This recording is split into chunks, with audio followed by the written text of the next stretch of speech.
हिंदू धर्म में सारी परिक्रमा आगे से, पीपल की परिक्रमा आगे से, मंदिर की परिक्रमा आगे से, माता पिता की परिक्रमा आगे से, गुरुजन की परिक्रमा आगे से, तीर्थ की परिक्रमा आगे से, पर हिंदू धर्म में एक परिक्रमा ऐसी है जो पीछे से चालू होकर पीछे विराम होती है, वो गौ माता की परिक्रमा है। गाय की पूंछ से चालू होकर पूंछ पर विराम होती है, क्योंकि इसने झूठ बोल दिया। और केवल एक बार झूठ नहीं बोला है गौ माता ने, 2 बार बोला। राम जी जब बन गए, फाल्गु नदी के तट पर भी गौ माता ने झूठ बोल दिया था। सीता जी का श्राप लग गया, तुम झूठ बोल रहे। इसीलिए हमारे हिंदू धर्म में ऐसा नियम है, गौ माता के लिए अलग से पात्र रखा जाता है। पहले अगर आप लोग राजस्थान साइड में कभी गए होगे, मारवाड़ में कभी गए होगे, तो आप लोगों ने ध्यान दिया होगा, घर के बाहर पत्थर का इतना बड़ा कुंडा रखा रहता था। उस कुंडे में भोजन ले जाके डालते थे, गाय उसे खाती थी। घर के पात्र को झूठा नहीं करने देते थे, घर के पात्र को झूठा नहीं करने देते थे, क्योंकि वो पात्र अगर गौ माता झूठा कर देती थी, फिर उसमें गंगा जल भर कर रखो, 7 बार अग्नि में तपाओ, फिर 3 बार गंगा जल भर कर रखो, तब वो पात्र घर में कार्य लेते थे, पर भगवान की सेवा में नहीं जाता था, क्योंकि झूठ बोली है, झूठ बोला है।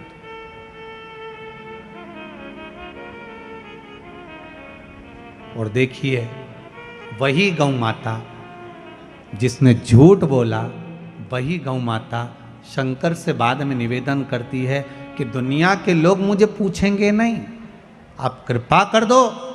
शंकर भगवान ने कहा, तू क्यों चिंता करती है गौ माता, भले तू झूठ बोल ली, पर मैं शिव हूं, मेरे को लोग ओघड़ी कहते हैं, चिंता मत कर, मेरा एक जन्म तेरे गर्भ से होगा। गौ माता, तेरे गर्भ से जन्म लूंगा, तू क्या चिंता करती है। और आप सबने कथा सुनी होगी, गौ माता जब अपने पुत्र मनोरथ को दूध पिला रही थी, गाय जब अपने बेटे मनोरथ को दूध पिला रही थी, तो कामधेनु गाय जब दूध पिला रही अपने पुत्र मनोरथ को, तो वो दूध का फेन उड़ गया था, उड़कर वो शंकर भगवान के ऊपर चले गया था। शिव जी के ऊपर जैसे ही गाय के दूध का फेन गया, झूठा फेन चले गया, जाते से ही शंकर भगवान उठकर खड़े हो गए। गौ माता को लगा कि भोलेनाथ मेरे पुत्र को मार देंगे। शंकर जी ने इशारा करा, गौ माता ने मुख को खोला और तेज श्वास ली। श्वास लेते से ही शंकर भगवान को गाय निगल गई। शिव जी गौ माता के पेट में जाकर बैठ गए। 7 रात्रि तक भगवान शंकर गौ माता के पेट में बैठे रहे।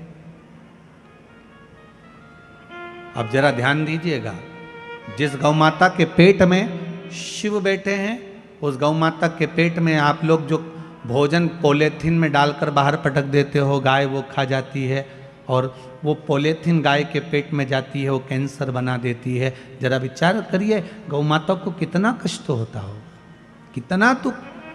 7 रात्रि तक भोलेनाथ माता गौ माता के उदर में बैठे रहे, पेट में बैठे रहे। जब गाय के पेट में मेरा भोलेनाथ बैठा रहा, हाहाकार मच गया, शिव कहाँ गए ढूंढने के लिए प्रयास करा गया। अथक प्रयास माता पार्वती जी ने करा, तब मालूम पड़ा कि गौ माता निगल गई शिव जी को। तब गौ माता से प्रार्थना करी गई, और गाय से प्रार्थना कर कर गौ माता के उदर से भगवान शंकर को प्रकट करा गया। गौ माता ने कहा, मेरा पुत्र नंदी बनकर आप प्रकट हो, और शिव जी नंदी ध्वज बनकर प्रकट होते हैं, स्वयं नंदीश्वर बनकर। कोई साधारण है? गौ माता पूज्य बना दिया वापिस मेरे शिव, वापिस पूज्य बना दिया। शंकर है ही ऐसा, मेरा ओगड़दानी, मेरा शिव है ही ऐसा।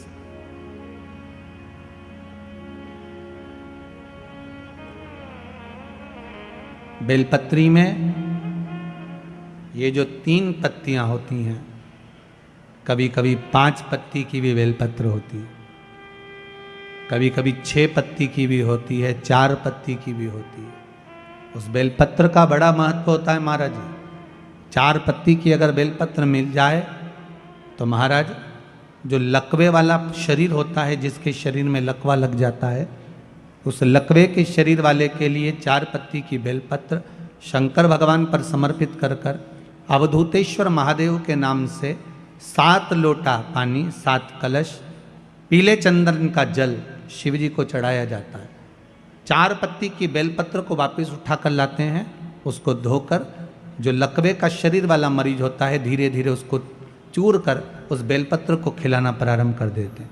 धीरे धीरे शरीर उसका काम करने लगता है। जिसको लकवा लगा हो वो प्रयोग कर सकता है। इसी बेलपत्र की जो नीचे की 2 पत्तियां होती हैं, इन 2 पत्ती के लिए पहले भी वर्णन करा, इन पत्र में भी है। किसी माता को इंजेक्शन लगते थे, इंसुलिन लगता था, पर बेलपत्री के सेवन करने से उनको अब इंसुलिन की जरूरत नहीं है शुगर लेवल में।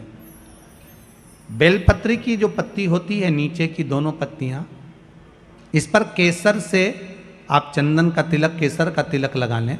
और भगवान शंकर का जो शिव जी के 13 बच्चे हैं, शंकर जी के कितने बच्चे हैं? 13। उन 13 बच्चों में शंकर जी की 5 लड़कियों का नाम ले। जया, जम के बोलिए, जया, विषहरा, श्यामली बारी, दौतली और देव। ये शंकर जी की 5 लड़कियां। इन 5 लड़कियों का नाम लेकर एक एक बेलपत्र को शिव जी पर समर्पित करना प्रारंभ कर दें।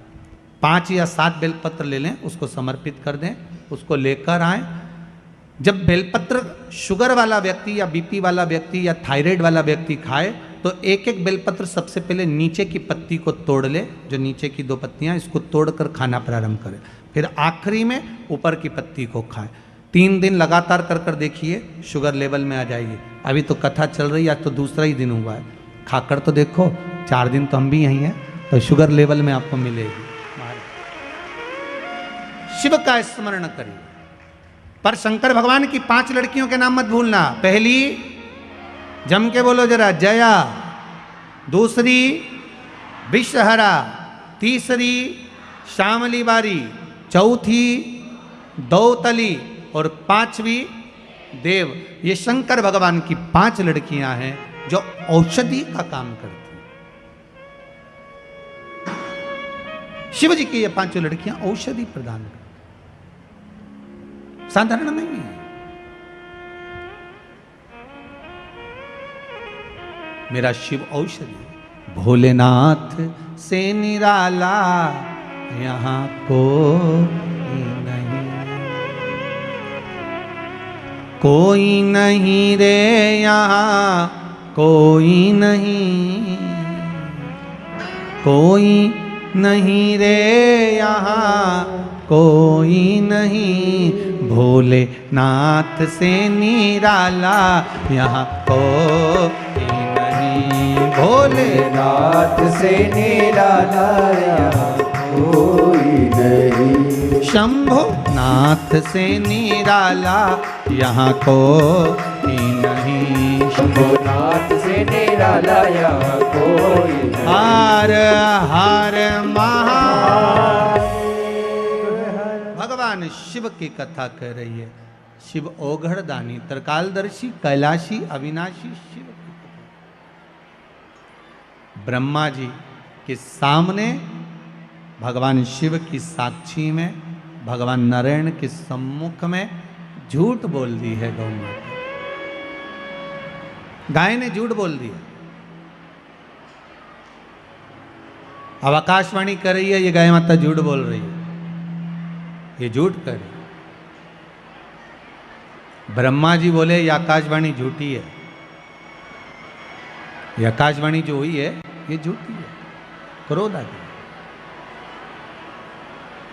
महाराज, शिव महापुराण की कथा कर रही है। जैसे ही सुना कि आकाशवाणी झूठी है, भगवान शंकर भगवान को क्रोध आ गया और शिव को क्रोध आया और भोलेनाथ जी ने उसी समय भोलेनाथ जी ने अपने चरण का नख तोड़ा और पैर का नख तोड़कर भगवान उस नख को फेंका। काल भैरव प्रकट कर दिया। काल भैरव प्रकट हो गए।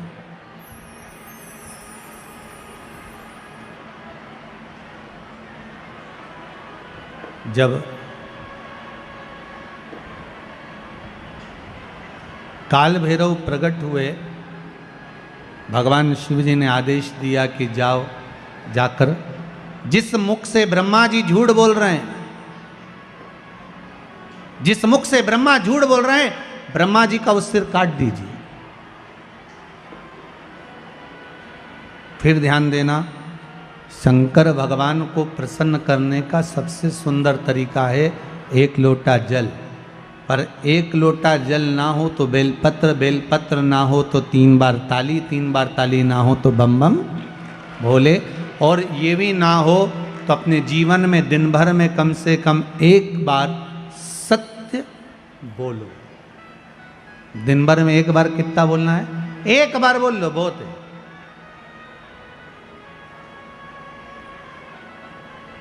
जीवन का सबसे ज्यादा सुख सत्य बोलने में प्रकट हो जाए। सत्यम शिवम सुंदरम, सत्य प्रिय है मेरे भोलेनाथ। हर हर महा, भगवान की प्रियता सत्य में, सत्य में प्रियता मेरे शिव। शंकर भगवान की कथा कर रही है, ओगढ़धानी त्रिकालदर्शी मेरे कैलाशी की कथा कर रही, मेरे बाबा की कथा कहती है। भगवान शिव काल भैरव को प्रकट करे, काल भैरव ने ब्रह्मा जी का सिर काट दिया। सिर लुढ़कता गया, लुढ़कता गया, लुढ़कता गया, तो भी वो मस्तक झूठ बोलता रहा। मस्तक अभी भी झूठ बोल रहा है कि आकाशवाणी झूठी है। अब सिर कट गया, सिर कटने के बाद भी सिर लुढ़कता लुढ़कता झूठ बोलता गया। ब्रह्मा जी के रक्त, जो सिर कटने पर जो रक्त निकला, वो रक्त से एक नदी प्रकट हो गई जिसका नाम है कर्मनाशा। कौन सी नदी है? जरा जम के बोलिए। कर्मनाशा नदी प्रकट हो गई। भगवान शिव ने कहा ये कर्मनाशा नदी ब्रह्मा जी के सिर कटने पर प्रकट हुई है। ये कर्मनाशा नदी भारत की भूमि पर एक ऐसी नदी है जिस नदी पर कुत्ता भी पानी नहीं पीता। भारत की भूमि पर केवल एक नदी ऐसी है जिस पर पक्षी भी अपनी चोंच उस नदी के पानी को नहीं लगाते, वो कर्मनाशा।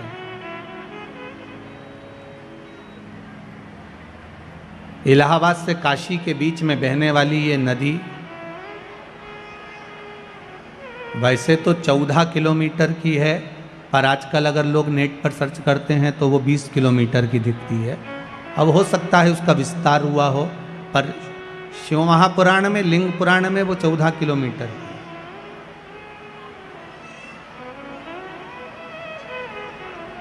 एक कर्मनाशा नदी जिस पर यूपी गवर्नमेंट ने बड़े बड़े बोर्ड लगा कर रखे हैं, इसमें हाथ ना धोइए, इसमें पांव ना धोइए, इसका स्पर्श ना करिए, ये कर्मनाशा है। 7 पीढ़ी में किसी ने उद्यापन करा हो, दान करा हो, कन्यादान, वस्त्र दान, मुद्रा दान, स्वर्ण दान, अन्न दान, उपास, व्रत, कुछ भी करा होता है, 7 पीढ़ी में अगर किसी ने करा हुआ है और उस पीढ़ी का व्यक्ति अगर कर्मनाशा नदी को छू लेता है, उसका पानी का स्पर्श हो जाता है, तो 7 पीढ़ी में करा गया सारा कर्म नष्ट हो जाता है। वो कर्मनाशा नदी आज भी बहती है जो ब्रह्मा जी के रक्त से बनी। विद्वान लोग आज भी उस नदी के पास नहीं जाते, उस नदी के करीब में नहीं पहुंचते।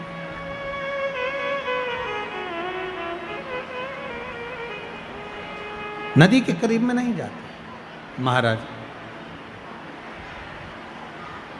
शंभु शरणे पड़ी, एक निवेदन अगर आप लोग स्वीकार करें तो, सभी लोग अगर स्वीकार करें तो बैठे बैठे ही थोड़ा थोड़ा सा खसक जाइए। बाहर पानी आ रहा है इसलिए आप थोड़ा थोड़ा सा बैठे बैठे खसको, खड़े मत होइए, बैठे रहिए, बस उसको थोड़ा सा आप स्वीकार करिए जिससे आप लोग आराम से बैठे रहें। बैठे बैठे खसक जाओ। आप शंकर के भगत हो, शिव आपके हृदय में बैठा हुआ है, बस आप उसको स्वीकार करते हुए कुछ देर की और बात है, सबको विराजमान कर लीजिए। हर हर महा शंभो शरणे पड़ी, मांगू घड़ी रे घड़ी, दुख काटो। दया करी ने दर्शन आपो, दया करी ने दर्शन आपो। भगवान ओगढ़दानी त्रिकालदर्शी कैलाशी हर हर हर हर महादेव। भगवान शंकर ओगढ़दानी त्रिकालदर्शी मेरे शिव ने कृपा करी और काल भैरव प्रकट होकर ब्रह्मा जी का सिर काट दिए, ब्रह्मा जी का मस्तक कटा। भगवान ब्रह्मदेव ने क्षमा याचना करी, क्षमा याचना करी तब भगवान विष्णु ने कहा क्या चाहते हो ब्रह्मदेव?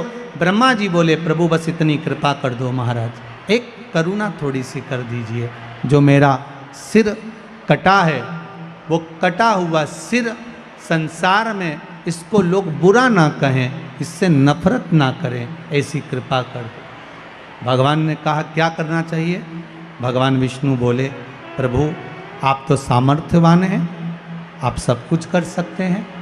भगवान उसी समय पर ब्रह्मा जी के कटे हुए सिर को बट वृक्ष बना देते।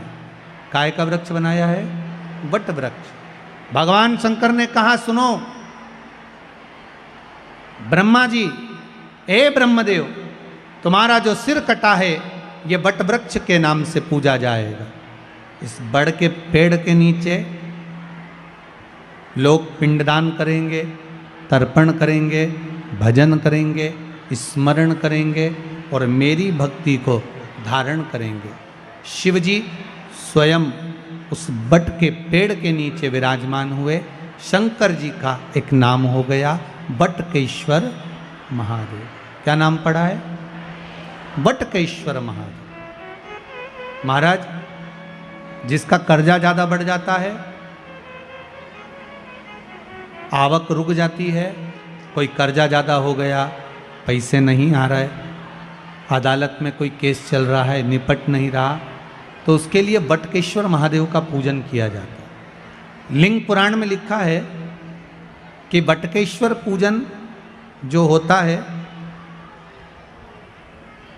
वो भगवान बड़ के पेड़ के नीचे शिवलिंग का निर्माण कर कर या बड़ के पेड़ के नीचे कोई शंकर भगवान का शिवलिंग हो, वहाँ पर इस पूजन को किया जाता है। जिस व्यक्ति पर कर्जा ज़्यादा हो जाए या अदालत में या कहीं कोर्ट केस हुआ हो या तकलीफ आ रही हो तो बटकेश्वर महादेव का पूजन मान्य है। छोटे से शिवलिंग का निर्माण बट वृक्ष के नीचे करना। और पहले भी आप लोगों को कहा है ज़्यादा बड़ी मूर्ति घर के अंदर ना हो, प्रयास करिएगा अंगुष्ठ आकृति के बराबर की मूर्ति हमारे घर के अंतर्गत हो। और अगर बड़ी मूर्ति भी आपके घर में है तो इसका मतलब ये नहीं कि आप उसको निकाल दें, उसको भी पूजन में रखो, वो अपनी पुरातन है, उसका भी स्मरण करिए। पर प्रयास करो कि बाजार से कोई नए देवता की मूर्ति ज़्यादा एकत्रित नहीं करना। आज के ज़माने में बड़ी बड़ी परेशानी है, जिस तीर्थ में जाते हो वहाँ से मूर्ति लेकर आ जाते हो। बद्रीनाथ जी घूमने गए तो बद्रीनाथ जी को लिया, द्वारका जी गए तो बोलते जाओ जरा द्वारका जी को लिया, जगन्नाथ जी गए जगन्नाथ जी को लिया। इतने सारे देवता घर में रखे हैं, अब भगवान की पूजन हो रही नहीं हो रही, थोड़ी बहुत पूजन हुई थोड़ी बहुत नहीं हुई। अब छोटी जगह में, अब जैसे आप लोग अगर पास पास में आप लोगों को बिठा दिया जाए तो परेशानी होती कि नहीं होती? जम के तो बोलो जरा, होती है ना। अब तुम्हारा इतना बड़ा तो मंदिर घर के अंदर, कितना बड़ा मंदिर, छोटा सा तुम्हारे घर में मंदिर, इतने बड़े मंदिर में वहीं शंकर जी बैठे, वहीं राम जी बैठे, वहीं कन्हैया जी बैठे, वहीं लड्डू गोपाल, वहीं पर लक्ष्मी जी, वहीं पर दो गणेश जी, वहीं पर सारे देवी देवता। बद्रीनाथ गई तो उनको भी लाया, जगन्नाथ गई उनको भी लाई, रामेश्वर गई उनको भी लाई, सारे देवता वहीं इकट्ठे। और सुबह से उठ कर गई, इतनी सी शक्कर ले गई। अब इतनी सी शक्कर भगवान के सामने रख दी और आरती उतार दी। अब सारे देवता आपस में सोच रहे कि तुम खाओगे कि हम खाएंगे। इसलिए शास्त्र कहता एक साधे सब सधे, सब साधे बिसरा। एक को साध लो सब हो जाए। हमारे देवाधिदेव महादेव को जो जल चढ़ाते हो ना, 33 कोटि देवताओं को वो जल प्राप्त हो जाता है। ब्रह्मा भी उसी में है, विष्णु भी उसी में है, इंद्र भी उसी में है, देवी भी उसी में है, देवता भी उसी में, सब उसी में विराजमान। कहीं हमें भटकना नहीं है उसको ढूंढने के लिए, सब उसी के भीतर विराजमान। एक बेलपत्री का पत्ता, मात्र एक बेलपत्री का पत्ता, जिसके भीतर ब्रह्मा भी है, विष्णु भी हैं, शिव भी हैं, और इस बेलपत्री के बीच वाली पत्ती से लेकर जहां 2 पत्तियां रहती हैं, उस पत्ती के बीच में जो गैप होता है डंडी का, इसमें 64 योगनियां भी हैं। 64 योगनियां देवियां भी इसके अंतर्गत विराजमान है। और उस डंडी के नीचे जहां 2 पत्ती है, इस 2 पत्ती के नीचे की जो लंबी डंडी रह जाती है, इसमें 33 कोटि देवताओं का भाग है। उस डंडी के नीचे जो छोटा सा एक मोटा सा भाग रह जाता है, कई बार आप लोगों ने बेलपत्री को तोड़ा होगा तो नीचे एक मोटा सा भाग रह जाता है, महाराज उसके अंतर्गत सारे तीर्थों का भाव जागृत रहता है। उस बेलपत्री को केवल साधारण ना समझे, शिव को अगर समर्पित कर रहे हैं तो वो संपूर्ण उसी के अंतर्गत है, संपूर्ण।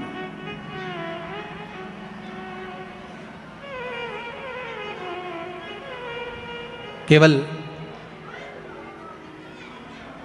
आप लोगों ने बेलपत्र अगर कभी शिवजी पे चढ़ी हुई, हम तो कई बार निवेदन करते हैं कि आप उसका सेवन हफ्ते में एक बार, जिसको भी शुगर हो, बीपी हो, थायराइड हो, हफ्ते में एक बार शंकर जी पे चढ़ी हुई बेलपत्र अवधूतेश्वर महादेव के नाम से, कौन से महादेव? अवधूतेश्वर महादेव के नाम से खाना प्रारंभ कर देना चाहिए, हफ्ते में एक बार। और जिसके भी घुटने में प्रॉब्लम रहती है या डॉक्टर ने बोल दिया कि घुटना बदलना पड़ेगा, तो उनके लिए निवेदन है, शिवरात्रि के दिन रात्रि को 12 बजे शंकर जी पे चढ़ी हुई बेलपत्र, भगवान शंकर पर चढ़ी हुई बेलपत्र, शिव जी के मंदिर पर ही बाहर खड़े होकर शिखर का दर्शन कर कर उस बेलपत्र को चबा चबा कर खा लीजिए, घुटना बदलने की जरूरत नहीं पड़ेगी, कभी भी घुटना बदलने की जरूरत नहीं। और कई लोगों ने प्रैक्टिकल करके देखा है, आपके बीच में ही लोग बैठे होंगे, बहुत सारे लोग आपके भीतर बैठे होंगे, कई लोग बैठे होंगे जिन्होंने उस प्रैक्टिकल को करा होगा, जिन्होंने किया होगा, और कई लोगों को उसका लाभ प्राप्त हुआ होगा, कई लोगों। अब शिव महापुराण की कथा कर रही है, शंकर का चरित्र का, ओगरदानी मेरे त्रिकालदर्शी की कथा कर रही है। महाराज ब्रह्मा जी से कहा, ब्रह्मदेव, भगवान शिव का नाम बटकेश्वर महादेव पड़ गया, बड़ के पेड़ के नीचे मेरे शंभु मेरे शंकर विराजमान हो गए। आगे जो पावन चरित्र आया है शिव महापुराण का, जैसे आपको वर्णन किया, ब्रह्मा जी ने भगवान शिव से पूछा कि सृष्टि का निर्माण कैसे करना है, वो दर्शन आप कराइए।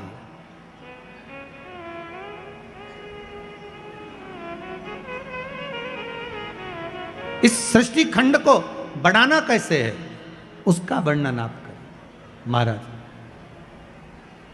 शिव कथा कहती है, ब्रह्मा जी के लिए भगवान स्वयं वर्णन कर कर जाते हैं कि आप एक काम करिएगा, आधा पुरुष आधे स्त्री का निर्माण करिएगा।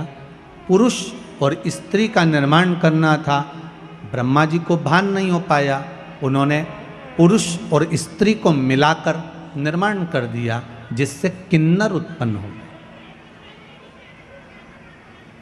अब किन्नर उत्पन्न हुए तो भगवान विष्णु और भगवान शंकर दोनों आ रहे थे,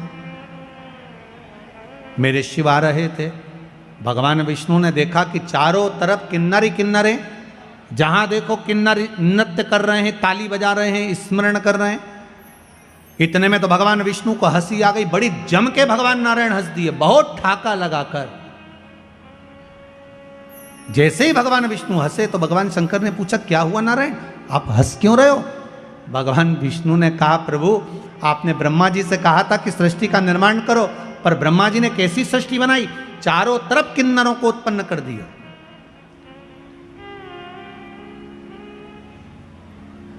सबसे पहली सृष्टि का निर्माण में किन्नर उत्पन्न हुए थे। इसलिए आज भी शुभ कार्य में, घर के मंगल विवाह में, बच्चों का जन्म होता है, उसमें किन्नर आमंत्रित होते हैं और किन्नरों को कुछ देना पड़ता है।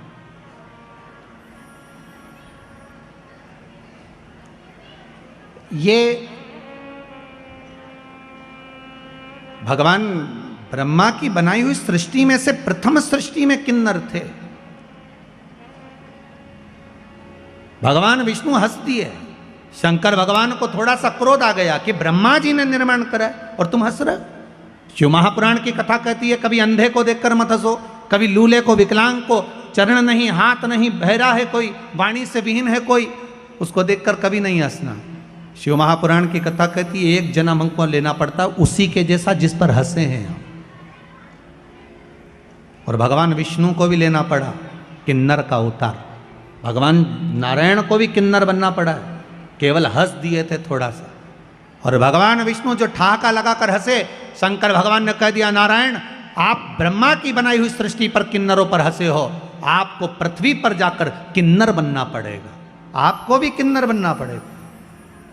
भगवान विष्णु की आंख में से जल बह गया, नारायण रो दिए, शिव आप मुझसे कह रहे हो कि मुझे किन्नर बनना पड़ेगा? हाँ, क्योंकि आप ब्रह्मा की बनाई हुई सृष्टि पर हंसे हो। और आया समय, जिस समय पर पांडव और कौरवों का युद्ध प्रारंभ होना था, कुरुक्षेत्र की भूमि पर जब युद्ध करने के लिए कौरव और पांडव पहुंचे, तो कुरुक्षेत्र की भूमि पर चंडी प्रकट हो गई। कुरुक्षेत्र की भूमि पर चंडी प्रकट हुई और चंडी ने कहा, सुनो कौरव और पांडव, ये भूमि मेरी है, भूमि पर युद्ध करने से पहले कौरवों को अपने परिवार में से किसी एक की बलि देना पड़ेगी और पांडवों में से परिवार में से किसी एक की बलि देना पड़ेगी, तब तो तुम इस कुरुक्षेत्र की भूमि पर युद्ध लड़ सकते हो। अब कौरव तो खुश हो गए, क्योंकि हम 100 भाई, एक आध अगर बलि में मर भी गया तो 99 तो बचेंगे। पर दुख तो पांडवों को था, 5 में से एक मर गया तो फिर युद्ध कैसे होगा।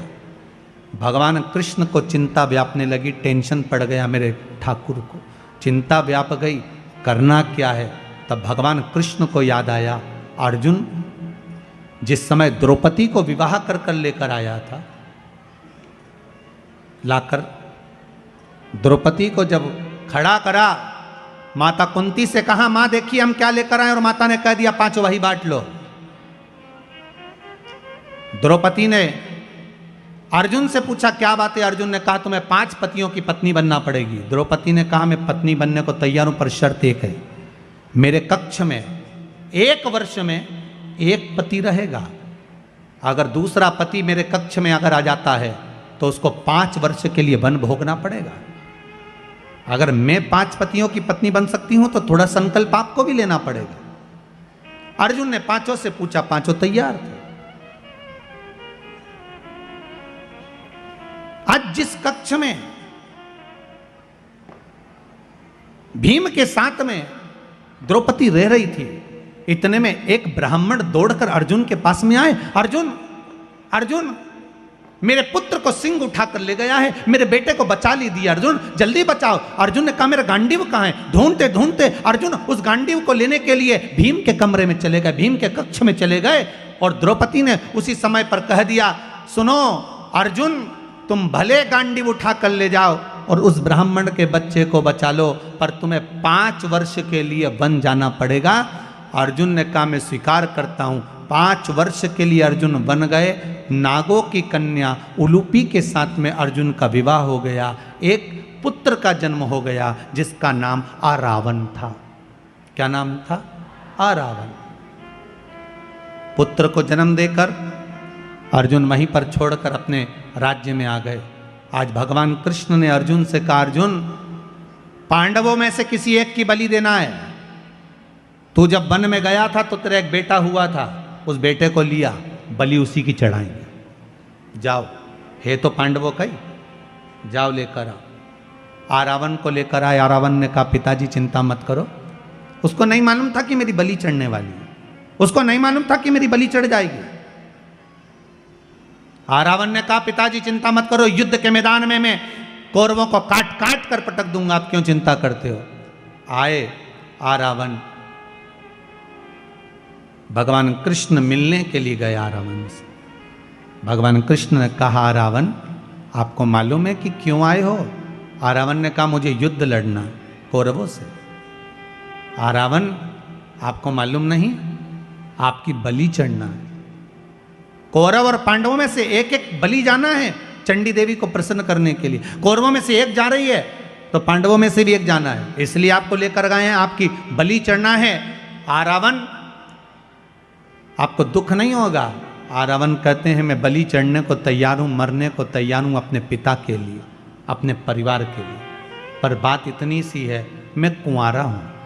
अगर कुंवारा मर गया, मैं कुंवारा हूं, और अगर कुंवारा मर गया तो शिव महापुराण, अग्नि पुराण, पद्म पुराण, विष्णु पुराण, नर्मदा पुराण, लिंग पुराण, नारद पुराण, ब्रह्मवेत्ता पुराण, ब्रह्म पुराण, सारी पुराणें कहती हैं कुंवारी अवस्था में अगर कोई मर जाता है तो ना तो उसकी तिलांजलि होती है, ना उसका तर्पण होता है, ना उसका पिंड होता है, उसकी मुक्ति नहीं होती। कोई गया जी में जा जाकर कुंवारी अवस्था वालों का कितना भी पिंडदान कर दे तो भी उसका मोक्ष नहीं होता। कोई ब्राह्मण को कितना भी भोजन करा दे तो भी कुंवारी अवस्था वालों का मोक्ष नहीं होता। कोई बद्रीनारायण में जाकर ब्रह्म कपाली कर दे तो भी कुंवारी अवस्था में मरने वालों की मुक्ति नहीं होती। तो फिर कुंवारी अवस्था में अगर मैं मर जाऊंगा तो मुझे मोक्ष कैसे मिलेगा। इसलिए मेरा एक विनती स्वीकार करोगे। भगवान कृष्ण ने पूछा क्या। आरावन कहता है मेरी शादी कर दो, इसके बाद मेरी बलि चढ़ा दो। भगवान ने मन में विचार करा कल बलि चढ़ना है, आज ही का दिन बचा है, शादी के लिए लड़की कौन तैयार होगी, फिर भी तैयारी करो। भगवान कृष्ण ने अर्जुन, भीम, नकुल, सहदेव सबसे कहा जाकर ढूंढो कोई लड़की मिल जाए। चारों तरफ ढूंढा पर कोई लड़की नहीं मिली जिससे विवाह करना था। कौन देगा लड़की जिस पिता को मालूम है कि कल मरने वाला है, बेटी बेधव्य हो जाएगी, कौन देगा। किसी ने बेटी नहीं दी, किसी ने बेटी नहीं। भगवान कृष्ण ने विचार करा, शंकर भगवान ने कहा था कि पृथ्वी पर जाकर तुम्हें किन्नर बनना पड़ेगा। भगवान कृष्ण आधी रात को किन्नर का रूप रख लिए और आरावन से शादी कर ली है। किन्नर का रूप, भगवान कृष्ण ने किन्नर का रूप धारण करा, आरावन से विवाह करा। इसलिए आज भी किन्नर मांग में सिंदूर भरते हैं, हाथ में चूड़ी पहनते हैं, पाँव में बिछुड़ी पहनते, गले में मंगलसूत्र पहनते। कोई पूछे उनसे कि इनका पति कौन है तो किन्नरों का विवाह आधी रात को होता है, जैसे भगवान कृष्ण किन्नर बन के विवाह करे थे आरावन से। किन्नरों का विवाह आज भी आरावन से होता है, आधी रात को होता है। रात को होने के बाद उस घड़े से विवाह कर कर घड़े को सुबह फोड़ दिया जाता है, क्योंकि भगवान कृष्ण सुबह रात्रि को किन्नर बने और सुबह आरावन की बलि चढ़ गई, इसलिए उस घड़े को फोड़ दिया जाता। भगवान कृष्ण को भी किन्नर बनना पड़ा। आप किसी विकलांग पर, आप किसी कमजोर पर, आप किसी बेहीन पर अगर हंसते हो, एक जन्म आप भी तैयार रखिए कि आपको उसका लेना पड़ेगा। क्यों हंसो, उसको देखकर तो दुख होना चाहिए कि बेचारे की माना दशा है। अब ये तो भगवान ही जानता है कि किस कारण से व्यक्ति को भोगना पड़ रहा है, ये तो वो दातार दयालु ही जानेगा, भगवान ही जानेगा।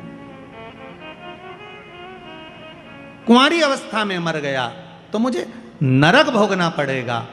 कुंवारी इसीलिए शिव महापुराण की कथा कहती है भागवत पितरों को तार सकती है, भागवत पितरों को तार देती है, पर शिव महापुराण की कथा केवल एक कथा ऐसी है जो कि आहूतों को तारती। आहूत मतलब कुंवारी अवस्था में जो मर गए, गर्भ में 6 महीने का, 8 महीने का, 9 महीने का, 10 महीने का कोई बच्चा जन्म लेकर कुंवारी अवस्था में, कोई बड़ा होकर जिसका विवाह नहीं हुआ, अधोगति में कोई मर गया, ये शिव महापुराण कुंवारी अवस्था वालों को तार देती है। कहते हैं कि कथा सुनकर जो व्यक्ति निकल कर जाता है शिव महापुराण की कथा सुनकर, उसके शरीर से एक तरंग निकलती है। रास्ते में, मार्ग में जितने भी कुंवारे मर गए हों, एक्सीडेंट में मर गए हों, या किसी के घर के अंदर गर्भ में 6 महीना, 8 महीना, 9 महीना, 10 महीना का कोई बच्चा शांत हो गया हो, वो नारी भी अगर कोई कथा सुनकर जा रहा हो, उसका मुख देख लेती है तो उसका दोष समाप्त हो जाता है, और जो कुंवारी अवस्था में मर गया उसका मोक्ष हो जाता है। शिव महापुराण की कथा अधोगति वालों को भी तार देती। आज आप लोग इतनी संख्या में आए हो, बाबा विश्वनाथ की कृपा, महाकाल दादा की दया है, शंभू की कृपा है, मेरे शंकर की, वो तारने वाली है, तारण है, उसकी कृपा, उसकी दया।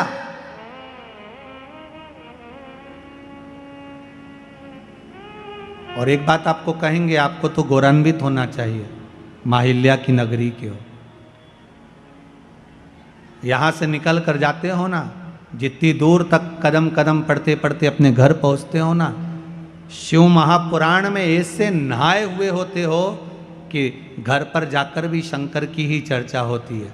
आप यहां सुनते हो तो परिवार वाले टीवी पर सुनते हो, शिव की ही चर्चा होती है।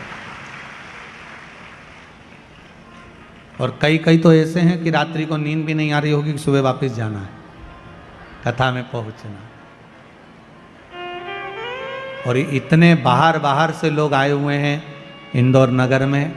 इंदौर के लोग तो हैं ही कथा सुनने में, पर बाहर के भी बहुत लोग आए। कितने लोग जरा बाहर से आए, जरा हाथ उठाओ जो बाहर से आए हुए हैं, हाथ हिलाओ जरा जम जम के। बहुत बढ़िया, बहुत लोग हैं आप लोग। रखो रखो रखो रखो रखो, बहुत बहुत। कई कई दूर से, बहुत, कहीं मुंबई, कहीं पुणे, कहीं गुजरात, राजस्थान, सब जगह से भगत लोग आए हुए हैं। अब इंदौर के कितने बैठे हो रहे, जरा हाथ उठाओ। अरे बहुत सारे हो, रख लो रख लो रख लो रख लो रख लो, ढेर सारे, रखो रखो। हर हर शिव उपासना, भगवान शंकर की भक्ति, शिव की आराधना जीव को सुख प्रदान करती है। कुंवारी अवस्था में भी अगर कोई चला गया, उसको भी गति प्रदान करती है। महाराज, तब भगवान भोलेनाथ ने देखा कि ये दशा गड़बड़ हुई। शिव जी ने अपना अर्धनारीश्वर स्वरूप का दर्शन को स्वीकार कर लेते हैं, इतने प्रसन्न हो जाते हैं मेरे दिल। शिव की प्रसन्नता है हरतालिका तीज का। सबसे सरल देव एक ही है, कौन से है? जम के बोलो जरा। देव, अधिदेव, महादेव, बहुत सरल। बाकी के देवता, उनको तो चंदन लगाओ, उपटन लगाओ, कपड़े पहनाओ, आभूषण पहनाओ, ये धराओ, वो धराओ, भोग लगाओ। इनके तो कुछ मत धराओ, 1 लोटा पानी, 3 बार ताली, बम बम बोला, अपने घर जाओ। अच्छा, शिव जी के मंदिर में बैठने की भी जगह नहीं होती। राम जी के मंदिर में जाओ तो थोड़ा बैठ जाओ, भगवान विष्णु के मंदिर में जाओ तो बैठ जाओ, शंकर जी के मंदिर में बैठने की भी जगह नहीं होती, क्योंकि लोग पानी इतना ढोल के जाते, साड़ी भी बचा के चलना पड़ती है। तो शिव जी कहते हैं मेरे पास मत बैठो, मेरे पास बैठकर समय बर्बाद मत करो।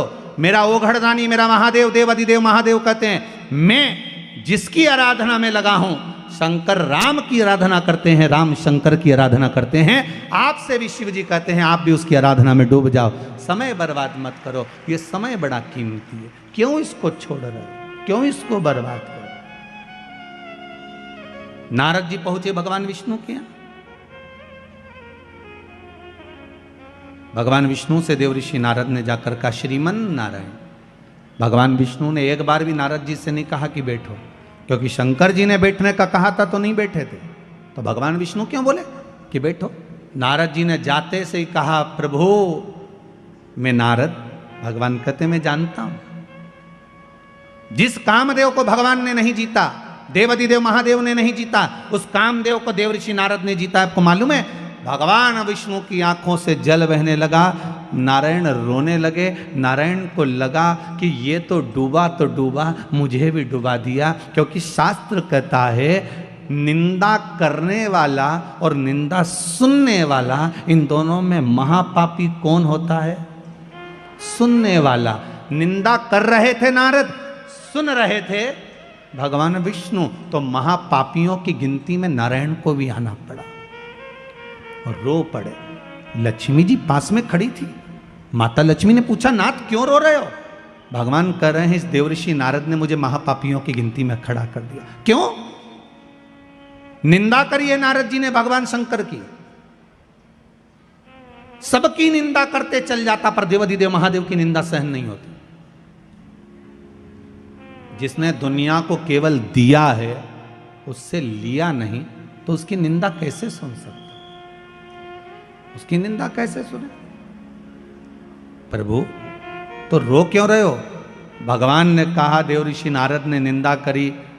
शंकर जी की निंदा करने वाला, भगवान की निंदा करने वाला पशु का मुख लगता है, और निंदा सुनने वाले को भी पशु का मुख लगता है।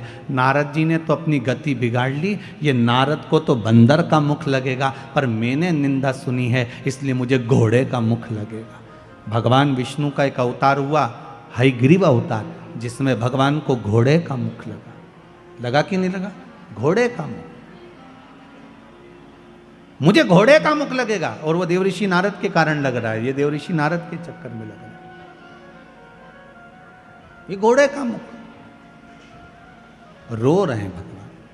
भगवान देवऋषि नारद से बोले, नारद जी आपने कामदेव को जीता मानते हैं, पर आपके ये शब्द नहीं निकलना थे कि आपने शंकर भगवान जिस कामदेव को नहीं जीते उसको हमने जीता है। आपने ये क्यों बोला? आपको ये नहीं बोलना था। आपने ये बोला, ये श्रेष्ठ नहीं। आप ये बोले हो, ये श्रेष्ठता नहीं है। महाराज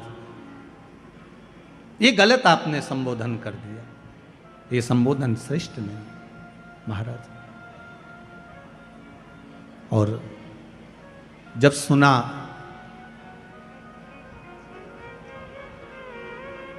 जब श्रवण किया, हमारे बीच में आदरणीय संत महोदय का आगमन हुआ है। एक बार जोरदार ताली बजाकर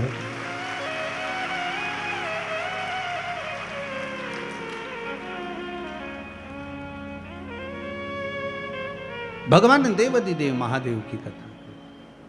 शंभो शरणे पड़ी मांगू घड़ी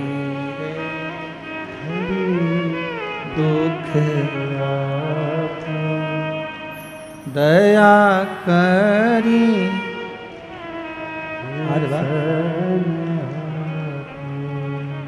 दया करी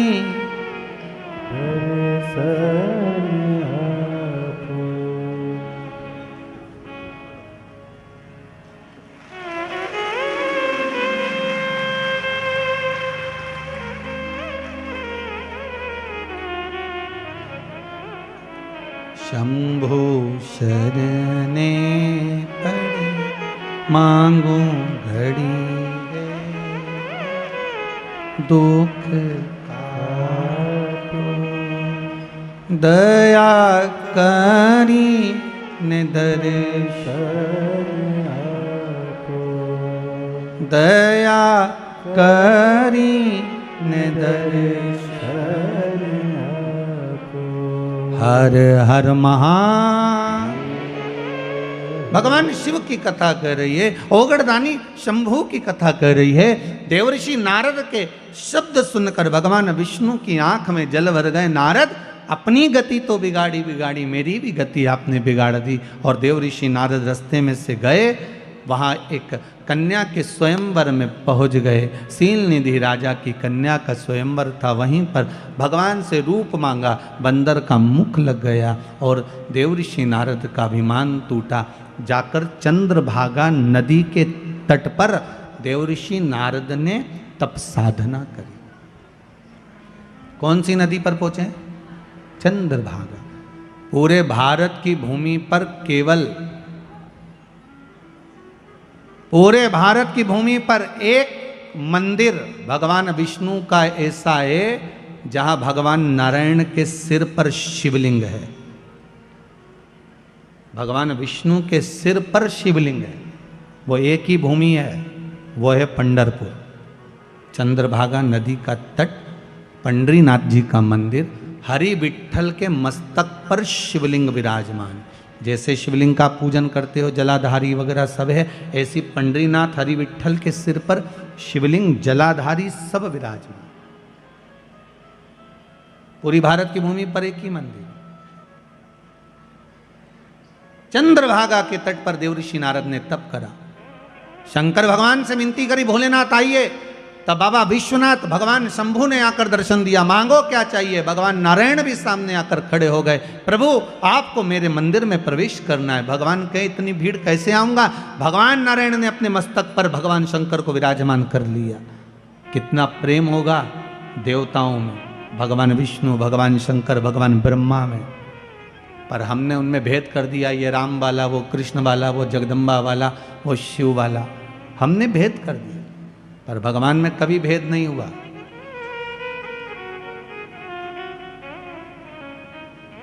भगवान में कभी भेद नहीं। ब्रह्मा विष्णु सदा जानत। ध्यान दीजिएगा, यहाँ शब्द लिखा है, जिनके मन में भेद होता है वो नहीं जान सकते कि ये तीनों एक है। ब्रह्मा विष्णु सदा जानत प्रणवक्षर के ओम अक्षर के मध्य यह तीनों एकार। ओम हर हर हर भगवान एक, ना भगवान विष्णु अलग है, ना भगवान ब्रह्मा अलग है, ना भगवान शिव अलग है, तीनों एक है। तीनों में कोई विषमता नहीं है। बस हमारी दृष्टि का भेद हो सकता है। हम जैसा चश्मा लगाएंगे वैसा ही तो हमको दिखेगा। हम पहले भी आपको कहें, काला चश्मा लगाओगे सब काला दिखेगा, लाल चश्मा लगाओगे सब लाल दिखेगा, पीला लगाओगे तो पीला दिखेगा। कामी को कामी नजर आता है, अहंकारी को अहंकारी नजर आता है, तृष्णावान को तृष्णावान नजर आता है, साहूकार को साहूकार नजर आता है, बेईमान को बेईमान नजर आता है, ईमानदार को ईमानदार नजर आता है, धर्मात्मा को धर्मात्मा नजर आता है, पुण्यात्मा को पुण्यात्मा नजर आता है, संत को संत, भगवंत को भगवंत नजर आता है, साधु को सब साधु नजर आते हैं। आपकी दृष्टि जैसी होगी सामने की सृष्टि वैसी ही नजर आएगी। संत तुकाराम जी को रात्रि में नींद नहीं आ रही थी, दरवाजे के बाहर जाकर बैठ गए थे। वहां से 4 चोर चोरी करने जा रहे थे। तुकाराम जी को लगा इतनी रात को ना जाने किसको कौन सा काम अड़ गया, चलो मैं इनकी हेल्प कर देता हूं। संत थे, सब संत नजर आ गए, साधु को सब साधु नजर आ गए। संत तुकाराम जी उनकी हेल्प करने के लिए, उनको सहयोग करने के लिए उनके पीछे जाने लगे। चोरों ने विचार करा तुकाराम आ रहा है, किसी को बता देगा। एक चोर ने कहा चिंता मत करो, अपनी टोली में शामिल कर लो। अपनी टोली में, हाँ। चारों ने कहा सुनो तुकाराम, हमारे साथ चल रहे हो, चलो, मना नहीं है, आधा आधा तुमको भी दे देंगे। तुकाराम जी को लगा कि इनका जो काम होगा आधा मुझे दे देंगे। अच्छा, हेल्प कर दूंगा, फ्री तो बैठा हूँ रात को, करना क्या, आधी रात को फ्री तो हूँ, चलो। तुकाराम जी जैसे ही गए तो चारों के चारों चोर एक सेठ जी के घर में घुसने लगे, प्रवेश करने लगे। तुकाराम जी बोले मैं चलूं काम करने के लिए। इतने में चोर बोले तुम नए नए हो, तुमको मालूम नहीं है, तुम यहाँ खड़े रहो, अभी आधे घंटे में हम बाहर आ रहे हैं, तुम्हारा हिस्सा तुमको देंगे। तुकाराम जी को लगा कि काम का हिस्सा है, मुझे देंगे। अब ये चोर तो अंदर गए, 1 घंटा हो गया निकल के नहीं आए, 2 घंटे हो गए नहीं आए। तुकाराम जी को लगा कि ये वही सेठ जी का घर है जहाँ रोज शिव महापुराण की कथा होती थी, ये वही सेठ जी का घर है जहाँ रोज रामायण गीता होती, भगवान का भजन होता। ये चारों की चारों तो भजन में बैठ गए और मुझे यहाँ छोड़ गए। मैं भी कितना पागल कि यहाँ खड़ा हूँ, अंदर जाता हूँ। और संत तुकाराम जी जैसे ही अंदर गए, अंदर जाकर उन्होंने जो भगवान का दर्शन करा, एक फोटो दिख गया उनको, फोटो में हरि विट्ठल दिख गए। तुकाराम जी ने जेब में से करताल निकाली, निकालते से बजाने लगे विट्ठल विट्ठल विट्ठल। जैसे ही करने लगे, चारों की चारों चोरों ने सोचा तुकाराम अंदर आ गया, चारों कोई पलंग के नीचे कोई ऊपर छुप गए। इतने में सेठ जी के नेत्र खुल गए, सेठ जी बाहर आए, गुरुदेव आप आए हो? जिस गुरु को बुलाने के लिए मेरी जिंदगी लग गई, वो गुरु आज तक मेरे घर पर नहीं आया, आज आधी रात को मेरा गुरु मेरे दरवाजे पर आया। गुरुदेव आप आए हो, मैं अभी पानी लेकर आता हूं। और सेठ जी भागे पानी लेने के लिए, पानी लेने जैसे सेठ जी गए वैसे ही वापिस लौट कर आ गए, पानी नहीं लाए। और लेने गए थे पानी, वापिस आए और आते से पूछा, गुरुदेव आप तो कभी अकेले नहीं जाते थे, आज अकेले कैसे आ गए गुरुदेव? संत तुकाराम जी बोले, कौन बोलता है अकेले आए? दो पलंग के नीचे दो ऊपर हैं। कहा किसने कि अकेले आए? दो नीचे दो ऊपर। चोरों ने सोचा ये तो जूते खिलवाएगा, अब तो निकलो बाहर। चारों बाहर निकल के तुकाराम जी के पास खड़े हो गए। सेठ जी गए जल लेने, पानी पिलाया, अंदर गए श्रीफल लाए, पांच माला लाए, 5 स्वर्ण की मुद्रा लाए, पांचों को दी, प्रणाम करा। प्रणाम कर कर तुकाराम जी से कहा, गुरुदेव ऐसी कृपा और करना, आते रहना। तुकाराम जी बोले, वो तो इनकी कृपा है जो हम यहाँ आ गए, नहीं तो हम कैसे आते। इतने में तुकाराम जी वापस बाहर निकलने लगे। सेठ जी ने चारों चोरों के चरण पकड़ लिए, भैया बड़ी करुणा करी आपने जो हमारे गुरु जी को लेकर आ गए। इतने में चोरों की आंखों से जल बह रहा था। बाहर निकलकर संत तुकाराम के चरण चोरों ने पकड़ लिए और कहा, गुरुदेव जब जब पकड़ाते थे जूता खा कर आते थे, आज जिंदगी में पहली बार पकड़ाए, गले में माला पहनकर आए हैं, बड़ी कृपा है आपकी। इतने में तुकाराम जी ने कहा, सुनो, संतों के पीछे चलोगे तो माला ही मिलेगी, और कामियों के पीछे चोरों के पीछे चढ़ोगे तो जूते की माला ही मिलेगी। ये संत साधु सन्यासी तपस्वी साधक उपासक भगवंत जितने हैं, इनके पीछे चलने पर, भजन में जाने पर, कीर्तन में जाने पर, नाम स्मरण करने पर, भगवान की भक्ति में डूबने पर जो मिलता है वो दुनिया में किसी को नहीं मिल सकता। वो सुख है, वो सुख है।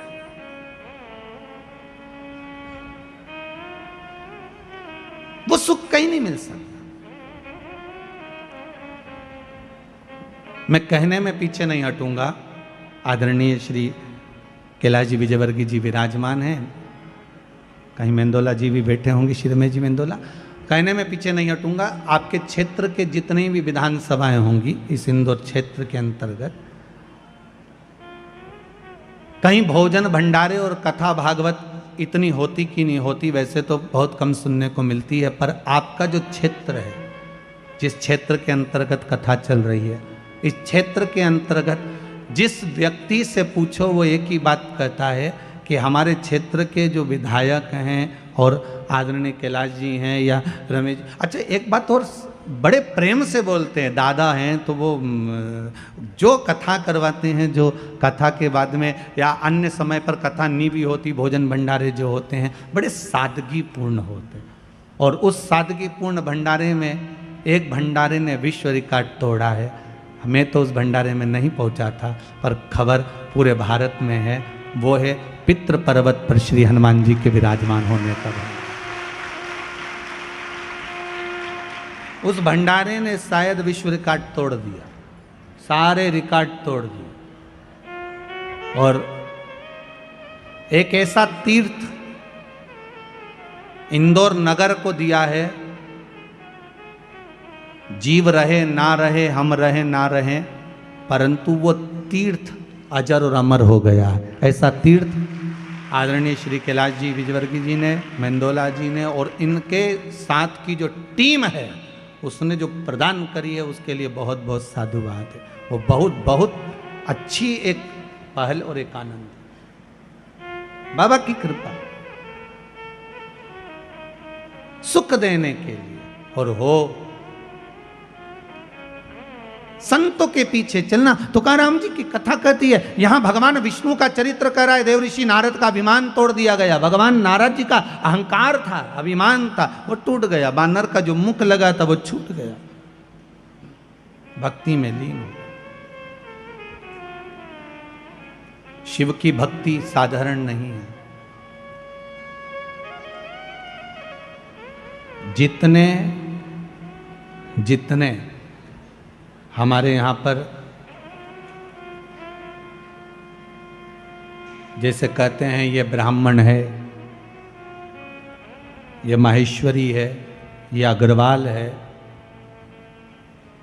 ये ताम्रकार है, ये स्वर्णकार है, ये चौरसिया है, ये वर्मा है, जैसे हमारे यहाँ कहते हैं ये सेन है, ये चर्मकार है, ये दर्जी समाज से है। हमारे यहाँ कहते हैं इन सब के जितने भी पुराने पुराने गुरु हुए हैं, उन गुरुओं को उठाकर देखना, जितने भी इनको वंश में रहे हैं वो सब शिव के उपासक रहे, शंकर के उपासक। शिव की आराधना के बिना कुछ मिला ही नहीं है। जितने मिले महाराज, भगवान राम जी के दो पुत्र लव और कुश, भगवान कुश की 34वीं पीढ़ी में, भगवान कुश की 34वीं पीढ़ी में श्री अग्रसेन महाराज का जन्म हुआ था, जिससे अग्रवाल समाज की वंश की उत्पत्ति माना गया। 34वीं पीढ़ी में। और श्री वल्लभ सेन जी जो श्री अग्रसेन जी महाराज के पिता हैं, वल्लभ सेन जी, उनकी जो धर्मपत्नी थी भगवती देवी जी, विदर्भ की थी। विदर्भ से दो माताएं हमारे यहाँ आई थी, एक सूर्यवंश में, एक चंद्रवंश में। सूर्यवंश में वल्लभ सेन जी की जो धर्मपत्नी है वो विदर्भ की है भगवती माता जी, और विदर्भ से ही श्री रुक्मणी माता जी जो भगवान कृष्ण की धर्मपत्नी है। ये दो विदर्भ से आई।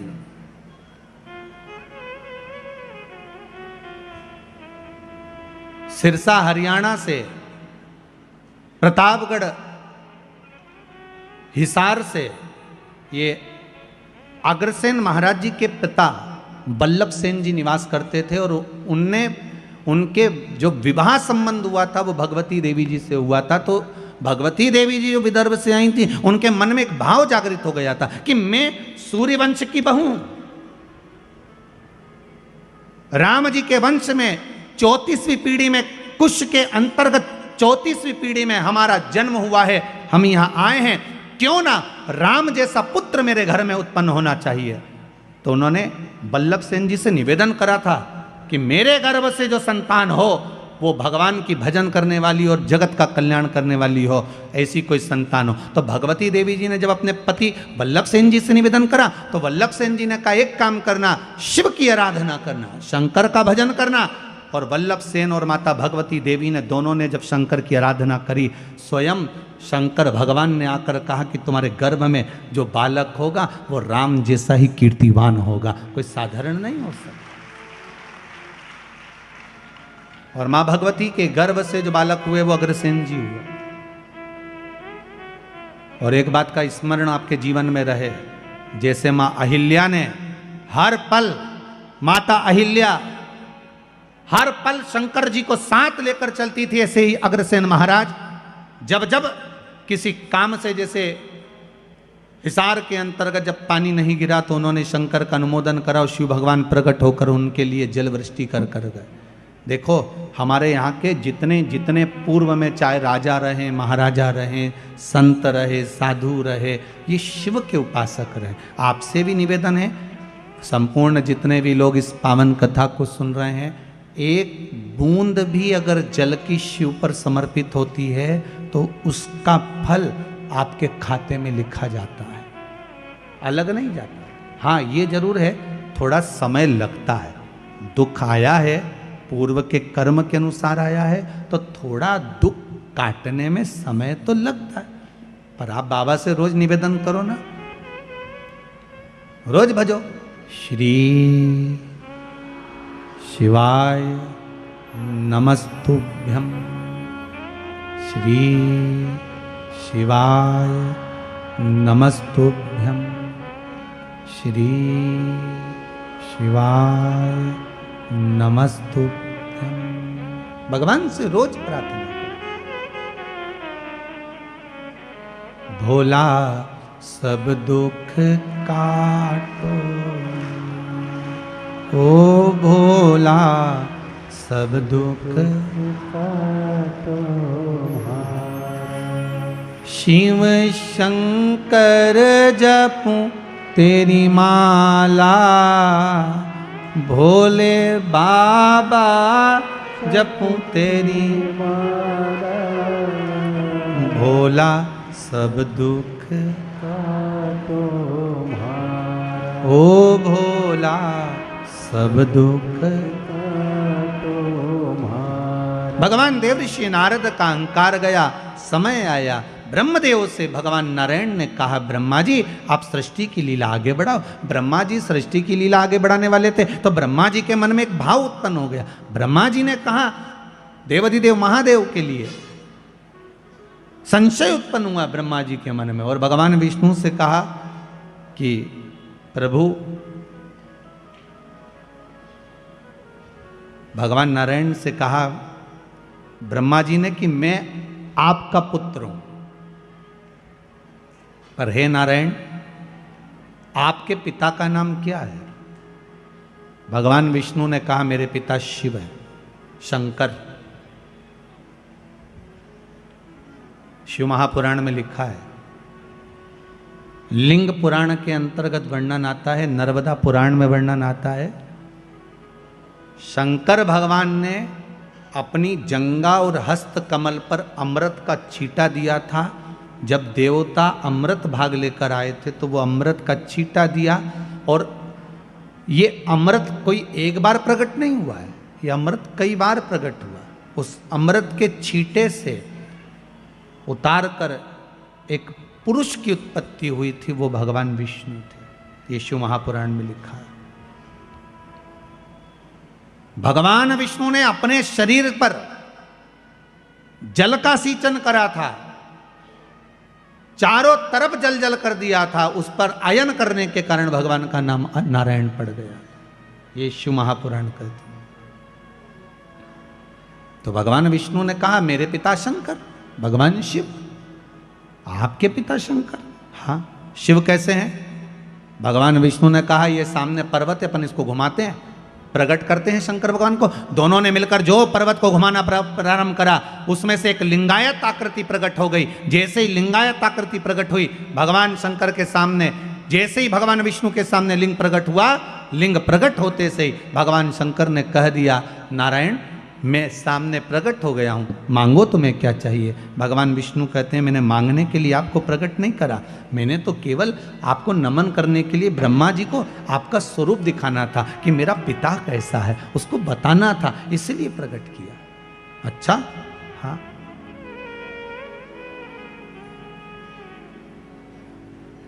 मैंने आपको इसलिए प्रकट किया। भगवान ब्रह्मा जी के मन में भाव उत्पन्न नहीं हुआ। भगवान ब्रह्मदेव ने कहा अगर ये शंकर भगवान का जो शिवलिंग है, भगवान का जो स्वरूप है, इनके चरण कहाँ है, इनका सिर कहाँ है? जिस शिवलिंग पर आप पानी चढ़ाते हो उसका चरण कहाँ पर है? ढूंढा कभी आपने? जिस शिवलिंग पर आप जल चढ़ाते हो उसका सिर कहाँ पर है? ढूंढा कभी आपने? और फिर निवेदन करूं छत्तीसगढ़ की इस पवित्र भिलाई की भूमि से, जयंती स्टेडियम से, शिव के भक्त को खुद जवाब नहीं देना चाहिए।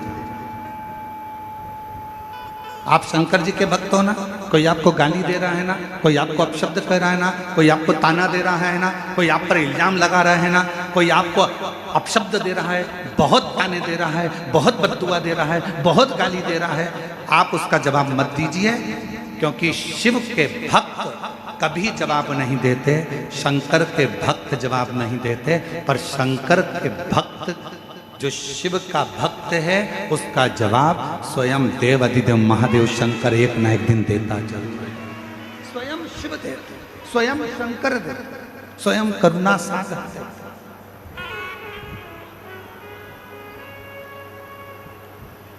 बमोल का पेड़ लगाओगे तो आम नहीं आएगा, आम का पेड़ लगाओगे तो आम आएगा। अच्छा बोलोगे तो एक दिन वो अच्छाई तुम्हारे सामने आएगी। तुम अगर दूसरे को अपशब्द कहोगे तो तुम्हारे ऊपर भी एक दिन अपशब्दों का पहाड़ टूट पड़ेगा। शिव जवाब जरूर देते।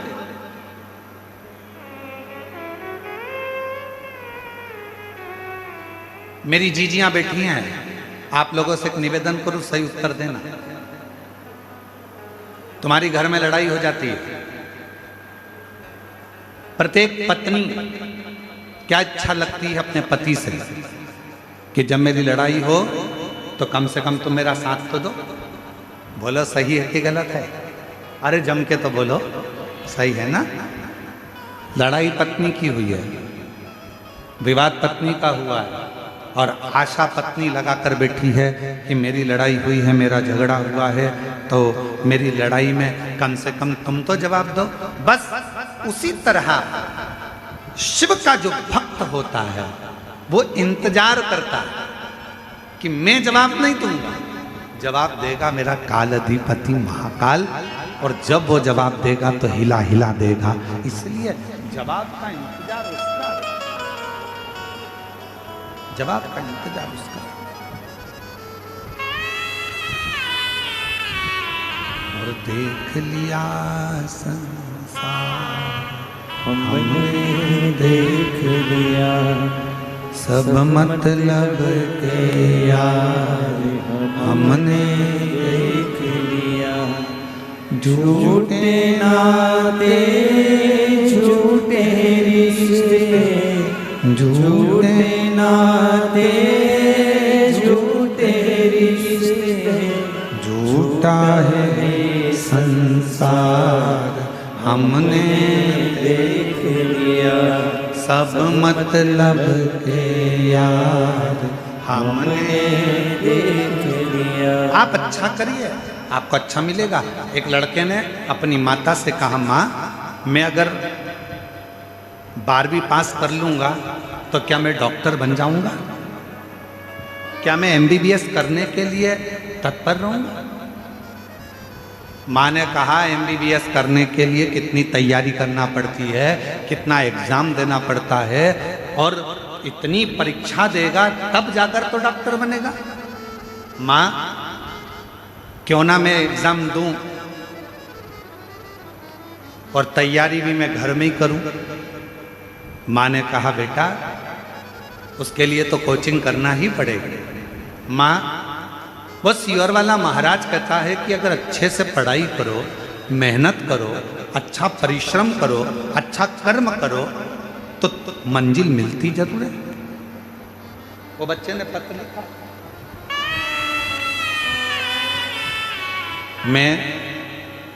मेरा नाम रिंकू देवी है, पति रत्नेश कुमार साहू है।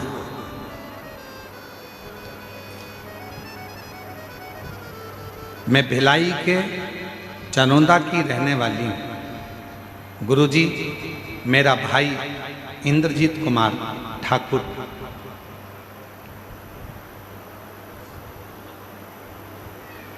जो अपनी माँ से कहता है माँ,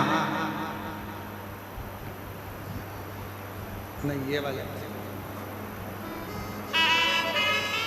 सॉरी क्षमा करिएगा, वो पत्र नहीं, दूसरा, वो भी पत्र नौकरी का है, परंतु ये पत्र मैं सोमनाथ साहू, पिता संतोष साहू, ग्राम सिंह देही, तहसील, जरा नाम पढ़ के बताना तुम लोग। LED पर बेरला लिखा है कि बरेला लिखा है? बेरला, ठीक है। बेरला जिला बेमेत्रा का निवासी है। कहीं बैठे हों तो हाथ हिला सकते हैं। सोमनाथ साहू, पिता संतोष साहू। एक लोटे जल का क्या महत्व होता है मैं बताना चाहता हूं। गुरुदेव आपकी कथा के पंडाल से कथा सुनकर कक्षा 10वीं से प्रतिदिन आ जाइए, आ जाओ, दिख गए हो, आ जाओ, ऐसे हाथ हिला दो एक बार, ठीक है, आ जाओ, आ जाइए बेल पर। कक्षा 10वीं से प्रतिदिन बाबा के मंदिर जाना, एक लोटा जल चढ़ाना, बाबा के मंदिर की सफाई करना। गुरुजी, मेरा बेटा कहता है कि माँ क्या मैं डॉक्टर बन सकता हूँ? मैंने कहा कि थोड़ा कोचिंग करना पड़ेगा, एग्जाम की तैयारी करना पड़ेगी। पर मेरा बेटा कहता है माँ मैं सियोर वाला महाराज की कथा सुनता हूँ, प्रदीप मिश्रा जी की, वो हमेशा कहते हैं कि अपनी मेहनत अपने को करना, अपने को छींक आई है, छींकना अपने को पड़ेगा, अपने को खांसी आई है, खांसना अपने को पड़ेगा, तो पढ़ाई भी अपने को करना पड़ेगा। मेरे बेटे ने 10वीं की पढ़ाई करी, 11वीं की पढ़ाई करी, 12वीं का एग्जाम दिया। गुरुदेव इसी भिलाई की इसी कथा में बाबा से विनती कर कर गया, खूब सेवा करी, और बाबा की ऐसी कृपा हुई गुरुदेव कि आज मेरे बेटे ने घर में रहकर बिना कोचिंग के शिव पर विश्वास कर कर, भरोसा कर कर नीट की परीक्षा पास कर ली। और मेरे बाबा ने ऐसी करुणा करी कि आज मेरा बेटा सिमसा के मेडिकल कॉलेज बिलासपुर में एडमिशन मिला और मेरा बेटा डॉक्टर की पढ़ाई, MBBS की पढ़ाई कर रहा है। शिव शिव है। आपकी मेहनत के आगे, आपकी कर्म के आगे, आपकी मेहनत के आगे परमात्मा को भी आकर आशीर्वाद देना ही पड़ता है। मूल है आपका मेहनत, आपका परिश्रम। उस बच्चे ने लिखा है कि माता जी ने लिखा है मेरा बेटा रोज मंदिर जाता, रोज जल चढ़ाता, रोज शिव जी के मंदिर जाता है, रोज जल चलाता है, शंकर जी के मंदिर में सफाई करता है, भोलेनाथ जी का, पशुपतिनाथ का व्रत किया, यहीं भिलाई में बैठकर शिव महापुराण की कथा सुनी, और आज मेरा बेटा डॉक्टरी की पढ़ाई कर रहा है। आज मेरा बेटा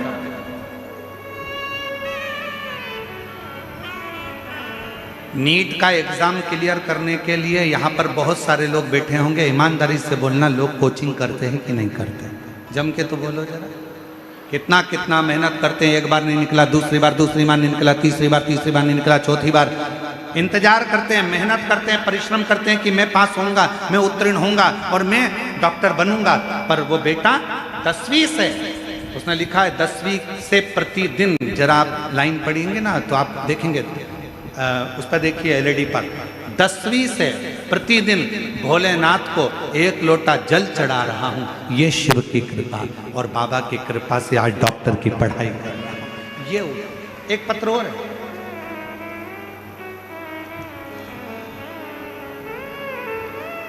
मेरा नाम, मैं भिलाई के चरौंदा की रहने वाली हूँ, मेरा नाम रिंकू देवी है, पति रत्नेश कुमार साहू है। गुरुजी बाबा का मैं क्या गुणगान करूं। मेरा भाई इंद्रजीत कुमार ठाकुर, आ जाइए, आए हैं, आ जाओ आ जाओ आ जाओ। ठाकुर का नौकरी नहीं लग रहा था, हमने हमारे भाई से कहा, सियोर वाला बाबा कहता है सारी समस्या का हल एक लोटा, तू मंदिर जाया कर, शिव जी को जल चढ़ाया कर, शिव मंदिर की सफाई करा कर। और मेरे भाई ने मेरा कहना मानकर पशुपतिनाथ का व्रत करा और टीवी के सामने बैठकर कथा सुनी, और बाबा की कृपा से आज मेरे भाई ने BPSC टीचर की नौकरी, मेरे भाई को सरकारी नौकरी प्राप्त हो गई। मैं बाबा को यहाँ प्रणाम करने के लिए आए हैं। गुरुदेव, बाबा बाबा है, शिव शिव है, और तेरी कृपा बिना न गिरे एक भी अणु, लेते हैं श्वास तेरी कृपा से तनु तनु। बखान क्या करूं मैं राखों के ढेर का, चपटी भभूत में खजाना कुबेर का। हे गंगाधार मुक्ति द्वार ओंकार तू बोले ओंकार तू। आयो शरण तिहारी शंभु तार तार तू। बखान क्या करूं मैं राखों के ढेर का। चकुटी भभूत में खजाना कुबेर का। हे गंगाधार मुक्ति द्वार ओंकार तू बोले ओंकार तू। आयो शरण तिहारी शंभु तार तार तू।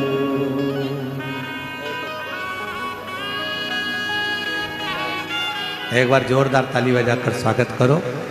जिनका बेटा घर में पढ़कर 10वीं से शंकर जी के मंदिर में कथा सुनकर सेवा करना प्रारंभ करा, बिना कोचिंग बिना ट्यूशन अपने घर में पढ़कर आज नीट का एग्जाम क्लियर करा और डॉक्टर बन रहा है। जोरदार ताली।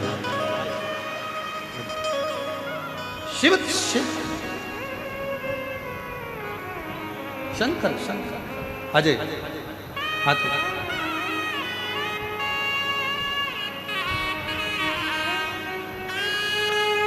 राखों के ढेर का चपटी भभूत में खजाना कुबेर का। हे गंगाधार मुक्ति द्वार ओंकार तू बोले ओंकार तू। आयो शरण तिहारी शंभु तार तार तू।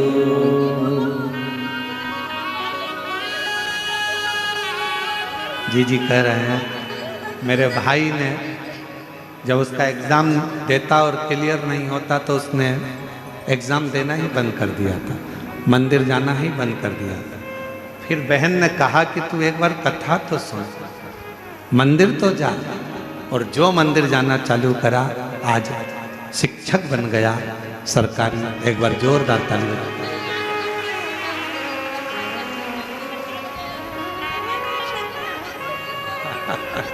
शिव शिव शंकर शंकर शंकर।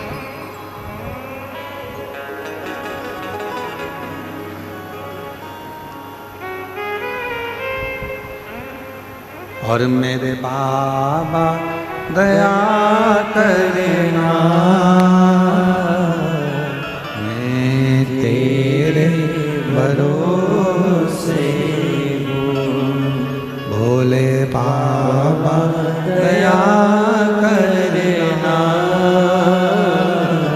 मैं तेरे भरोसे हूँ। ना घर के भरोसे हूँ, ना परिवार के भरोसे हूँ, ना घर के भरोसे हूँ, ना परिवार के भरोसे हूँ। मेरे बाबा दया करना, मैं तेरे भरोसे हूँ। भोले बाबा दया करना, मैं तेरे भरोसे। हम उसके आश्रित तो हैं, हम उसके आश्रित नहीं होगा। मेरी जीजियों, मेरे जीजाओं, मेरी बेटियों बेटाओं, मेरी माताओं, मेरे बुजुर्ग, माता पिता तुल्य आप सब विराजमान हैं। लाखों की संख्या में आप लोग आए हैं। पंडाल में, ग्राउंड में, जयंती स्टेडियम में जगह नहीं है इतनी जितने लोग आप लोग आ गए हैं दूसरे दिन की कथा में। मेरा एक निवेदन है, आप आए हो पर निवेदन इतना सा है कि भीड़ बढ़ाने के लिए मत आना। जगह नहीं है, भीड़ बढ़ाने बिल्कुल कथा में मत आओ। तुम्हारे दिल में अगर विश्वास जाग जाए कि मैं कथा में जाऊंगी, पंडाल में बैठकर कथा सुनूंगी और मेरा शंकर मेरी झोली खुशियों से भरेगा, तो कथा के पंडाल में आओ, नहीं तो अपने घर पर रहकर कथा का लाओ। विश्वास भीतर से जागना चाहिए, भरोसा भीतर से जागना चाहिए कि मैं जाऊंगी, कथा में पहुंचूंगी, जयंती स्टेडियम में पहुंचूंगी, मैं जाऊंगी और मेरा बाबा मेरी झोली भरेगा। मैं जानती हूं मेरा बाबा सुनेगा, अभी नहीं सुना, बाद में सुनेगा, सुनेगा जब आए थोड़ा समय।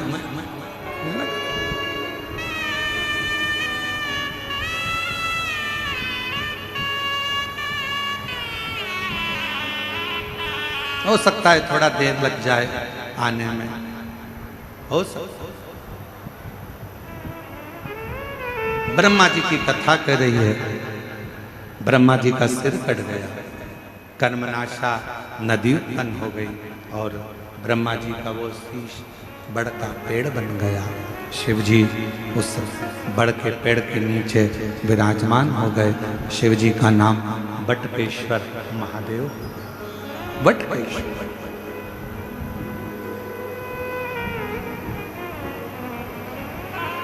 भगवान शंकर का नाम बटकेश्वर महादेव हुआ। ब्रह्मा जी एकदम मौन होकर बैठे हुए थे, शांत, चुप, बोलते नहीं थे, कुछ भी शब्द ब्रह्मा जी के मुख से निकलता नहीं था, कोई शब्द नहीं, एकदम शांत, एकदम मौन, एकदम चुप ब्रह्मा जी।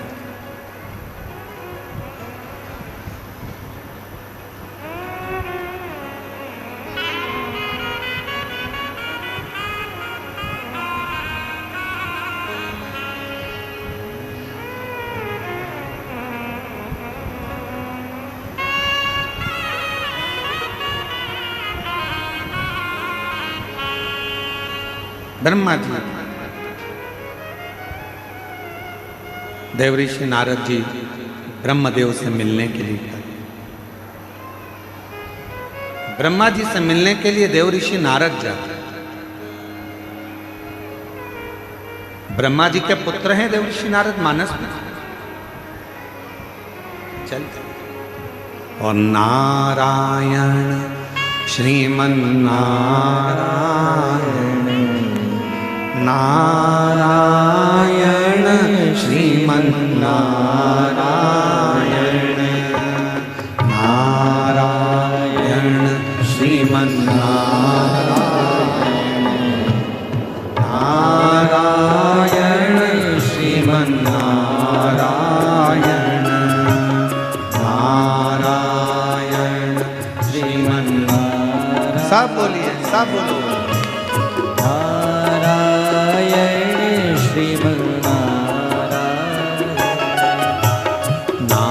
नारायण श्रीमन नारायण, नारायण श्रीमन नारायण, ओ नारायण श्रीमन नारायण, नारायण श्रीमन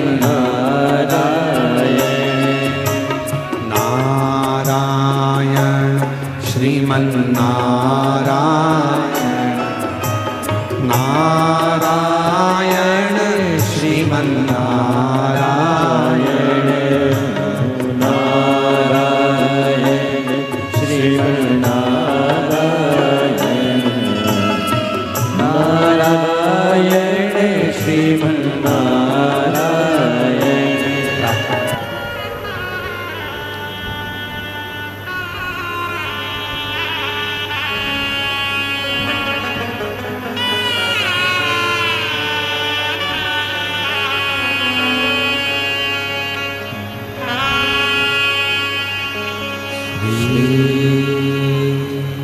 शिवाय नमस्तुभ्यं, श्री शिवाय नमस्तुभ्यं, श्री शिवाय नमस्तुभ्यं श्री शिवाय नमस्तुभ्यं श्री शिवाय नमस्तुभ्यं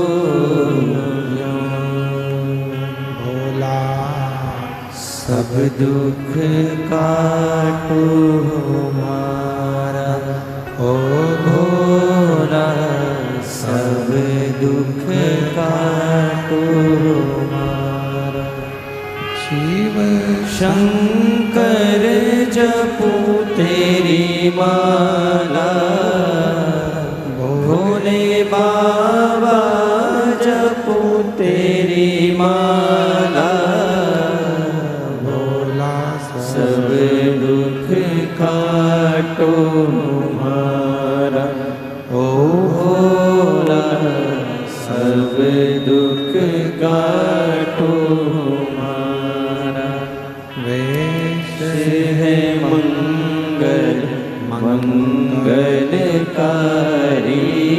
वेश है मंगल मंगलकारी शमशाने वासी हमारा शमशाने वासी हमारा ओ भोला सब दुख काटो हमारा ओ भोला सब दुख काटो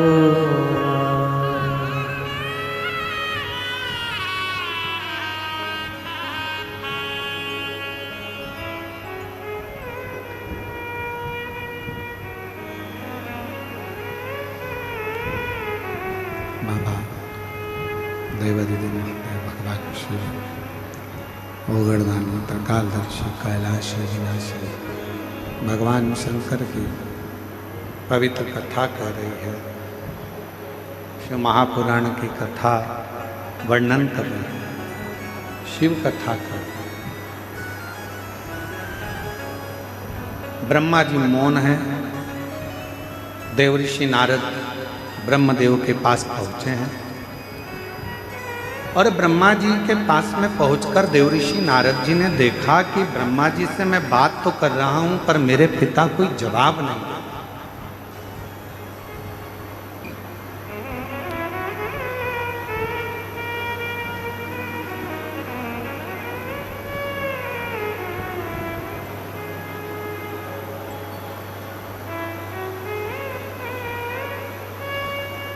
नारद जी ने ब्रह्मा जी से पूछा, पिताजी आप कुछ बोलते क्यों नहीं?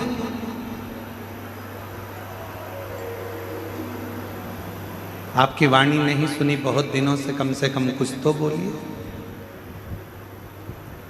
ब्रह्मा जी कुछ नहीं कर रहे और तब नारद जी एकदम ब्रह्मा जी के मुख से दो शब्द सुने कि नारद मुझसे बहुत बड़ी गलती हुई। मैं प्रसिद्धि को पाने के चक्कर में मैंने झूठ बोल दिया और झूठ भी बोला तो वो झूठ ऐसा कि मेरा शीश कट गया। शिव महापुराण की कथा कहती है झूठ बोलने का भी समय होता है और बोलना चाहिए, पर कब बोलना चाहिए, कहाँ बोलना चाहिए, कैसे बोलना चाहिए, वो भी शिव महापुराण की कथा बताती है। जब कोई गाय कसाई के यहाँ कटने के लिए जा रही हो, वहां खड़े होकर कह दो ये गाय मेरी है और उसको छुड़ा कर ले आओ, तो वो झूठ भी तुम्हारा फलदायी हो। किसी बच्ची के साथ, छोटी सी कन्या के साथ, कोई छोटी सी बेटी के साथ गलत कर्म हो रहा हो और वहां से आप निकल कर जा रहे हो और वो बच्ची पुकार रही हो, किसी के साथ गलत कृत्य हो रहा हो और वहां आप देखो, तुरंत कह दो ये मेरी बेटी है, इसको छोड़ दो, मैं क्षमा मांगता हूं, इसको छोड़ दीजिए, वो धर्म ही हो।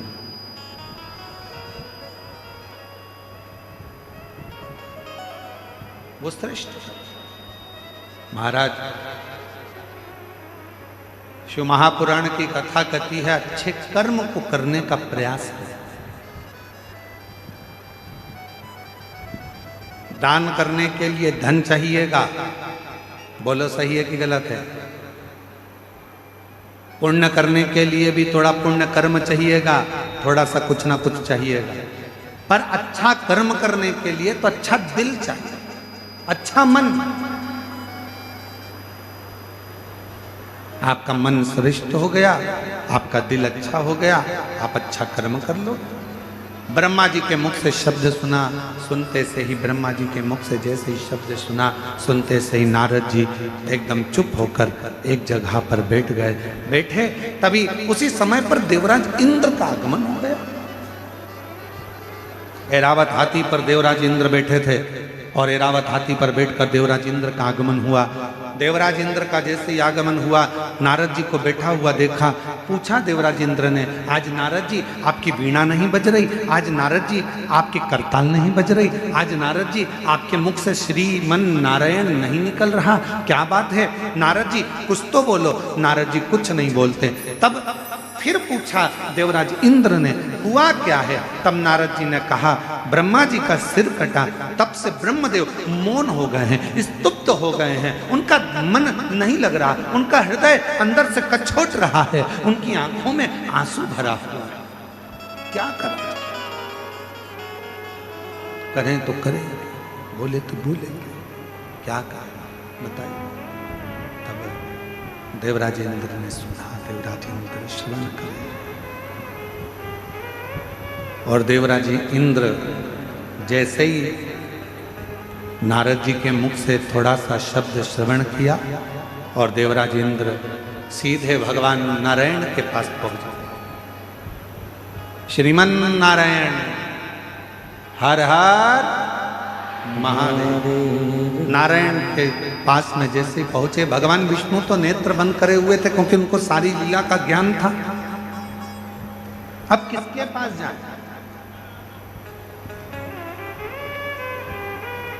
पहुंच गए मेरे देव जब महादेव के पास में इंद्र, भगवान शिव जी के पास, भगवान शंकर के पास।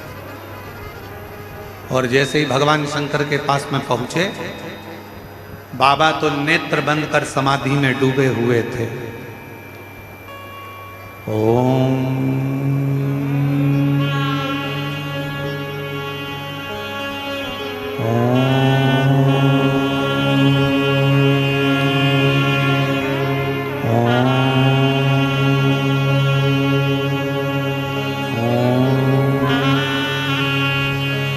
बाबा समाधि में डूबे हुए थे, नेत्र बंद थे।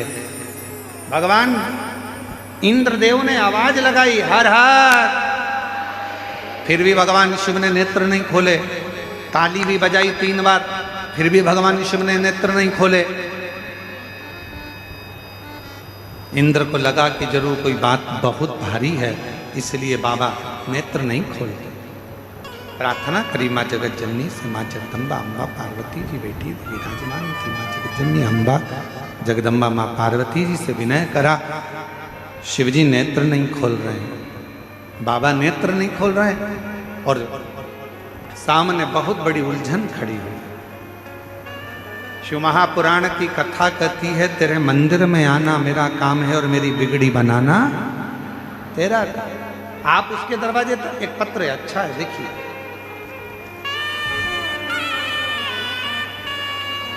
मेरा नाम पूर्णिमा सोनी है। मैं दुर्ग छत्तीसगढ़ पोल साय पारा की निवासी हूँ। मैं सब तरफ से निराश हो चुकी थी। मेरी शादी को 19 साल हो गए थे, परंतु मेरे कोई संतान प्राप्ति नहीं हुई थी। गुरुदेव, जब 19 साल शादी के हो गए, कहीं बैठी हों, मेरा नाम पूर्णिमा सोनी है, मैं दुर्ग छत्तीसगढ़ पोल साय पारा की रहने वाली हूँ। कहीं बैठी हो तो हाथ हिला सकती हैं, और अगर कहीं बैठी हो और बच्चा साथ में हो तो लेकर आ सकती हैं एक बेलपत्र लेने के लिए, अगर कहीं बैठे हों तो। मैं पोल साया पारा की निवासी हूँ, दुर्ग छत्तीसगढ़ की। 19 साल संतान प्राप्ति नहीं हुई, मैं बड़ी दुखी हो गई। तब मेरा भाई सीहोर से रुद्राक्ष ला कर दिया, जिसका जल मैं रोज पीती थी। और फिर बाबा ने ऐसी कृपा कर दी गुरुदेव कि शंकर जी के कृपा से, मैं नहीं जानती क्या शिवजी का जो रुद्राक्ष है सीहोर का, क्या वो रुद्राक्ष इतना फलदायी है? हम कहना चाहेंगे शंकर भगवान की वो पवित्र भूमि कुबरेश्वर धाम, जिस भूमि पर कंकर शंकर की पूजा होती है, वो भूमि कोई साधारण नहीं है। 12 ज्योतिर्लिंग का मध्य केंद्र बिंदु है। वहाँ बैठकर जो मांगा जाता है, रुद्राक्ष लेकर आया जाता है, वो जीवन का सुख प्रदान करता है, आनंद देता है। और भिलाई छत्तीसगढ़ के सभी श्रोता भाई बहनों से निवेदन करेंगे, जिंदगी में बड़े आनंद के साथ एक बात स्मरण में रखिए, सब दूर से हार जाओ, सब दूर जा जाकर थक जाओ, और कोई साधन आखिरी में नजर ना आए, तब आखिरी में एक बार बाबा कुबरेश्वर की भूमि पर जाकर बैठना, 5 कंकर उठाकर उसका पूजन करना, 1 कंकर लेकर आना, बाबा का रुद्राक्ष मांग कर लाना, और दिल से उसका स्मरण करना, मेरा कुबरेश्वर बाबा तुम्हारी झोली जरूर भर देगा। शिव करुणा जरूर करेगा, शिव कृपा जरूर करेगा। बेटी ने लिखा 19 साल शादी को हो गए थे, संतान नहीं थी। मेरे भाई ने मुझे रुद्राक्ष ला कर दिया सीहोर का, मैं उसको पानी में गलाकर शिवजी को चढ़ाकर उस पानी को पीना प्रारंभ करा। सफेद आंकड़े की जड़ का प्रयोग करा, पंडाल में बैठकर कथा श्रवण करी, और बाबा की कृपा से 10 नवंबर 2024 को बाबा की कृपा से 19 साल के बाद मुझे पुत्र रत्न की प्राप्ति हुई। मैं बाबा को प्रणाम करने, शिव को नमन करने, और तेरी कृपा का क्या है भरोसा, कब किस पर हो जाए, जरा सी हम पर कर दो। एक पत्र और अच्छा आया है। मेरा नाम टिकेश्वरी साहू है, प्रकाश साहू पति का नाम है, करंजा भिलाई जिला दुर्ग छत्तीसगढ़ की निवासी है। गुरुदेव 9 साल शादी के हो गए थे, 9 साल तक मेरे यहाँ संतान नहीं हुई, और बाबा की कृपा, शिव जी का श्री शिवाय नमस्तुभ्यम मंत्र का जाप, कहीं बैठी हो, डिकेश्वरी साहू, प्रकाश साहू, करंजा भिलाई जिला दुर्ग, आप ही हैं? एक बार हाथ हिला दो, आ जाइए, बेलपत्र लेकर जाइए। सफेद आंकड़े की जड़ का प्रयोग और बाबा की कथा का प्रयोग, पंडाल में बैठकर कथा सुनना, और शिव जी की कृपा ऐसी हुई गुरुदेव कि 17 मार्च 2025 को 9 साल के बाद मेरे घर में संतान की प्राप्ति हुई। मैं बाबा को यहाँ प्रणाम करने के लिए, शिव जी को नमन करने के लिए, एक दिल से करी गई प्रार्थना, दिल से करा गया विनय निवेदन हमारे जीवन को एक आनंद शिव कथा कर रही है, भगवान शंकर का चरित्र कर रहा है, शिव महापुराण की कथा कर, और शंभु शरणे पड़ी मांगू घड़ी रे घड़ी, दुख काटो दया करी दर्शन आपो, शंभो शरण पड़ी मांगो घड़ी रे घड़ी, दुख काटो दया करी दर्शन आपो, शंभो शरण पड़ी मांगो घड़ी रे घड़ी। 19 साल के बाद हुआ है, एक बार जोरदार ताली बजाओ। दया करी दर्शन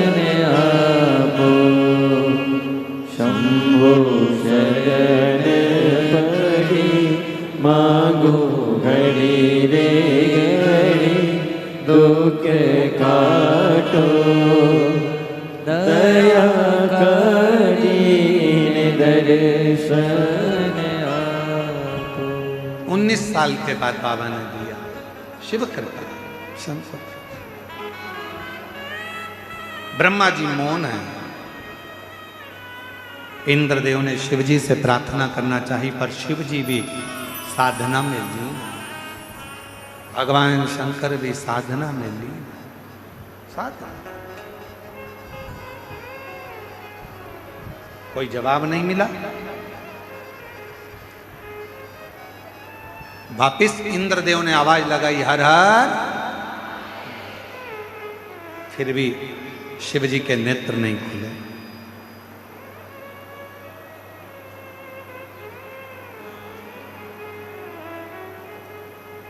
नंदी बैठे थे।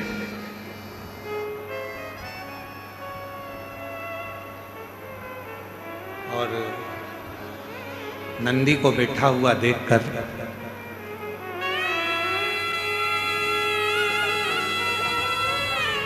शंभो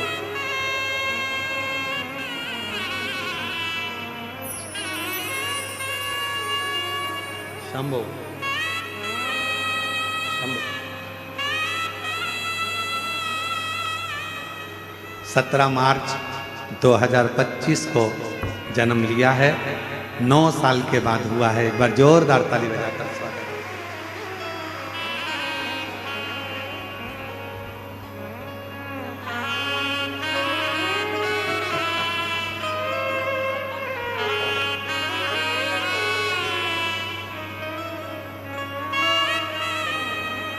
और तेरी कृपा का क्या है भरोसा, कब किस पर हो जाए जरा सी हम पर कर दो, जरा सी हम पर कर दो। शिव करुणा सा शब्द नहीं निकले। नंदी बैठे थे। इंद्रदेव ने प्रणाम किया है नंदी। और पहले भी कहा, आज फिर कहते हैं, तुम्हारे मन की अगर कोई कामना हो ना, नंदी के कान में जाकर धीरे से पहले भगवान शिव का नाम उच्चारण करो। ओम नमः शिवाय बोलो तो ओम नमः शिवाय, नमः शिवाय बोलो तो नमः शिवाय, तो श्री शिवाय नमस्तुभ्यम बोलो तो श्री शिवाय नमस्तुभ्यम। नंदी के कान में कैसे कहना चाहिए आप लोगों को मालूम है? नंदी के कानों में कहने के लिए दुर्वा का भाग रखा जाता है अपने हाथ में, और दुर्वा के भाग को अपनी हथेली में हाथ में रखकर फिर नंदी के कानों के पास में जाकर धीरे से कहा जाता है, श्री शिवाय नमस्तुभ्यं, श्री शिवाय नमस्तुभ्यं, श्री शिवाय नमस्तुभ्यं, श्री शिवाय नमस्तुभ्यं, श्री शिवाय नमस्तुभ्यं। नंदी से अपने मन की कामना, बाबा हे नंदीश्वर, आपके हृदय में, आपकी दृष्टि में शिव समाये हैं। बाबा बहुत दुखी हूँ, बहुत तकलीफ में, बहुत बड़ी कष्ट में। बाबा मेरे कष्ट को शिवजी तक पहुँचाओ ना, मेरे दुख को मिटाओ ना। बाबा अपनी दुख, अपना कष्ट नंदी के कान में कहकर दुर्वा को नंदी के सामने देकर वहां से चल दीजिए। मेरा देव अधिदेव महादेव 3 महीने के अंदर आपकी वो अर्जी स्वीकार जरूर कर। एक दुर्वा का भाग और नंदी के कानों में कहा गया शब्द जीवन का एक आनंद दे।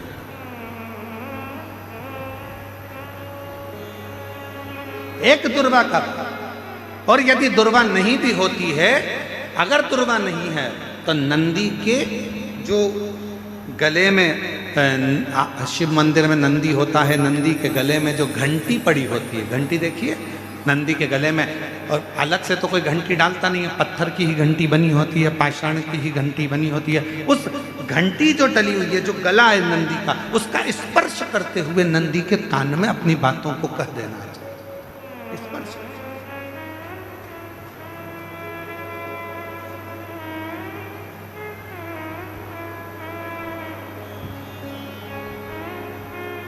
जब हम अपनी मन की कामना भगवान नंदीश्वर को कहते हैं, दिल से प्रार्थना करते हैं, वो सुनता है। हृदय की तरंग नंदी, इंद्रदेव ने नंदी को प्रणाम किया। नंदीश्वर से पूछा कि वो ब्रह्मा जी जिनको बड़ी अंदर से गिलानी, ब्रह्मा जी के हृदय में बड़ी बड़ी गिलानी है, उनके आंख में आंसू है, उनका दुख है, हृदय रो रहा है, नयन से जल बह रहा है। ब्रह्मा जी क्या करें कि अंदर का दुख समाप्त हो जाए? नंदी ने कहा, ब्रह्मदेव से कहिए कि त्रिवेणी का जो संगम है शिवजी को प्रिय है, गंगा यमुना सरस्वती का संगम प्रयागराज, उस तीर्थ में जाएं और ब्रह्म तीर्थ के रूप में उसको निर्मित कर कर उस पर यज्ञ किया प्रारंभ। शिव जी को राजी करने के लिए ब्रह्मा जी ने यज्ञ की रचना करना प्रारंभ करा।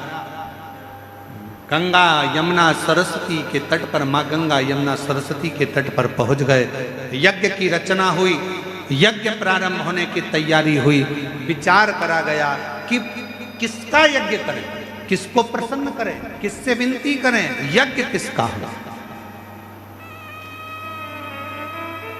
तब ब्रह्मा जी ने देवताओं से पूछा, देवता कुछ बोले नहीं। भगवान नारायण से पूछा, नारायण कुछ नहीं बोले। तो ब्रह्मा जी के मन में भाव आया, मैं अपने पुत्र देवऋषि नारद से पूछता हूँ यज्ञ किसका करा जाए। देवऋषि नारद ने अपने मन में भाव रखा तो अपने भांजे पर्वत मुनि से पूछा। पर्वत मुनि ने जाकर सीधे तुमरुका जी से पूछा कि ब्रह्मा जी यज्ञ करना चाहते हैं, कौन सा यज्ञ करें। पर्वत मुनि के बात सुनकर तुमरुका जी ने अपने मुख से कह दिया कि ब्रह्मा जी से कहो कि रुद्र को प्रसन्न करने के लिए, शिव को प्रसन्न करने के लिए कोई युद्ध, रुद्र यज्ञ का एक आनंदमय रूप धारण किया। महाराज, पृथ्वी पर दुनिया का पहला यज्ञ था जो भगवान ब्रह्मा जी ने भगवान शिव को प्रसन्न करने के लिए किया। दुनिया का प्रथम यज्ञ, और कहां हुआ था तो कहा प्रयागराज की पवित्र धरा पे हुआ, त्रिवेणी के संगम पर हुआ। अब ब्रह्मा जी यज्ञ करने को तो तैयार हो गए, पर रुद्र को प्रसन्न करने के लिए शंकर का होना जरूरी है।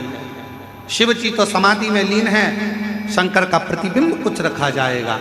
ब्रह्मा जी चले गए कैलाश, कैलाश पर जाकर देखा तो भगवान शिव तो समाधि में लीन थे। शंकर भगवान का प्रतिबिंब किसको लेकर जाऊं। तब मां पार्वती जी जिस शिवलिंग की पूजन करती थी, माता पार्वती जी जिस शिवलिंग की आराधना करती थी, शंकर का प्रतिबिंब मानकर मां जगत जननी जगदम्बा अम्बा पार्वती जिस शिवलिंग का पूजन करती थी, उसी शिवलिंग को ब्रह्मा जी जाकर विनय करने लगे, निवेदन करने लगे, मां बाबा तो समाधि में लीन है, आप हमको ये शिवलिंग दे दीजिए।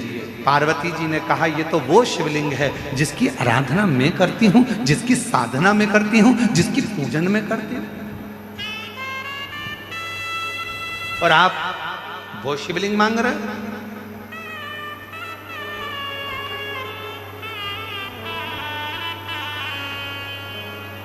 और देना हो तो दीजिए जन्म जन्म का साथ, मेरे सिर पर रख दो बाबा अपने ये दोनों हाथ, और देना हो तो दीजिए जन्म जन्म का साथ, देना हो तो दीजिए जन्म जन्म का साथ। बड़ा एहसान होगा, बड़ा कल्याण होगा, बड़ा एहसान होगा, मेरा कल्याण होगा। बड़ी कृपा होगी, आप करुणा कर दीजिए। 5 जगत जननी जगदम्बा अम्बा करेंगे, मैं इस शिवलिंग को नहीं दे सकता, ये मेरी पूजन का स्थान है, ये मैं पूजती हूँ।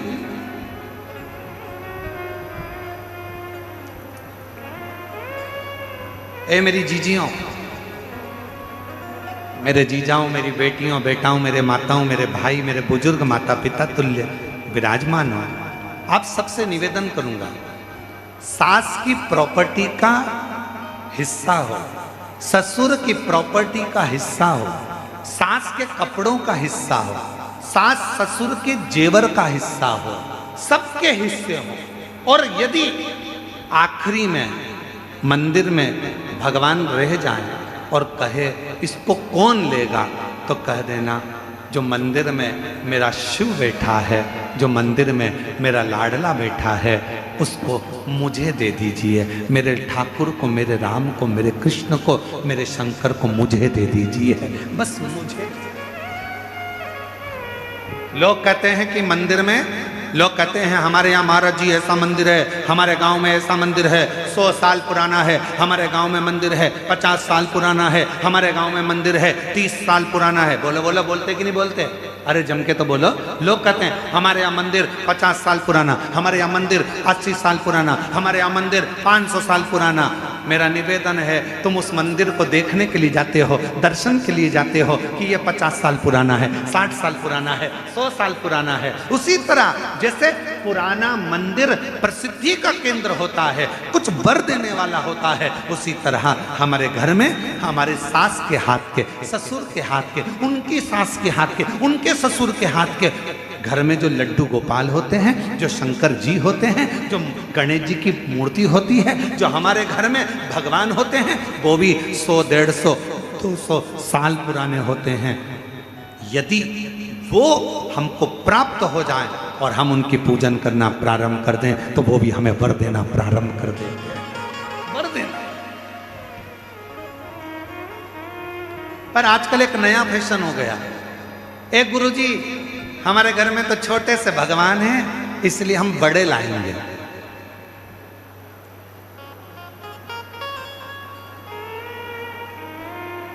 अब घूमने गई मंदिर, कहीं तीर्थ में चली गई, वहां से घर में थे इतने से लड्डू गोपाल और ये बाजार से ले आई इतने बड़े लड्डू गोपाल। घर में थे इतने बड़े शंकर जी, बाजार जाकर ले आई इतने बड़े शंकर जी। घर में थी इतनी बड़ी कुल देवी, बाजार जाकर ले आई इतनी बड़ी कुल देवी। ईमानदारी से बोलो, जम के जरा सावधानी से ध्यान रखकर बोलना। जरूरी नहीं कि बड़ी गोली ही असर करेगी, कभी कभी छोटी सी गोली भी पेट दुखने की पेट बंद कर देती है, और कभी कभी छोटी सी गोली जुलाब की हिला हिला देती है। महाराज, भगवान ना कभी छोटा होता है, भगवान ना कभी बड़ा होता है, भगवान तो भक्त के भाव से बड़ा और छोटा होता है। भाव भगत के वश में भगवान, भगत के वश में है भगवान। भगत बिना ये कुछ भी नहीं है, भगत बिना ये कुछ भी नहीं है। भगत है इनकी जान, भगत के वश में है भगवान, भगत के वश में है भगवान। शिव भक्तों के वश। और कितना सुंदर, कड़प डाकू मुंह में पानी भरकर शंकर जी पर फेंक रहा है और शिव जी मुस्कुरा रहे हैं। कड़प डाकू पशुमार मांस लाकर भोग रख दिया, शिव मुस्कुरा रहे हैं। कड़प डाकू पांव से भगवान के पास रखे हुए पुष्प को हटा रहा है, शिव जी प्रसन्न हो रहे हैं। भगत डमरू वाले के, भगवान शिव के भक्त, भगवान शंकर के भक्त कड़प अलमस्त है। ऊपर चढ़ा हुआ भील बेलपत्र के पेड़ पर हिरण को ढूंढ रहा है, साधने के लिए, मारने के लिए तैयार खड़ा है, और छाजल में से पानी नीचे गिर रहा है शंकर के ऊपर। पांव से छाजल हिल रही है और पानी नीचे गिर रहा है। लोग कहते हैं शिव पर पांव का पानी, लोग कहते हैं ऐसा पानी, लोग कहते वैसा पानी। मेरा शंकर मुस्कुरा रहा है। भगत डमरू वाले की रोज काशी में डोले, भोले को लल्ला समझे, भोले को लल्ला बोले। प्यार करने वो लागी शिव से, प्यार करने वो लागी शिव से, अपने पिता समान भगत के वश में है भगवान, भगत के वश में है भगवान, भगत के वश में है भगवान। भगत बिना ये कुछ भी नहीं है। सुन लो भिलाई वालों, सुन लो ए छत्तीसगढ़ वालों, और सुन लो सारे संसार वालों, भगवान को रिझाने के लिए आडंबर नहीं, दिखावा नहीं, भगवान को रिझाने के लिए तो केवल तुम्हारा शुद्ध भाव, निर्मल मन, सो मोहि पावा, और मोहि छल छिद्र कपट ना भावा। भगवान को केवल तुम्हारा शुद्ध भाव। भगत डमरू वाले के नित काशी में डोले, शिव को नंदी बोले, नंदी को शिव ही बोले, शिव को नंदी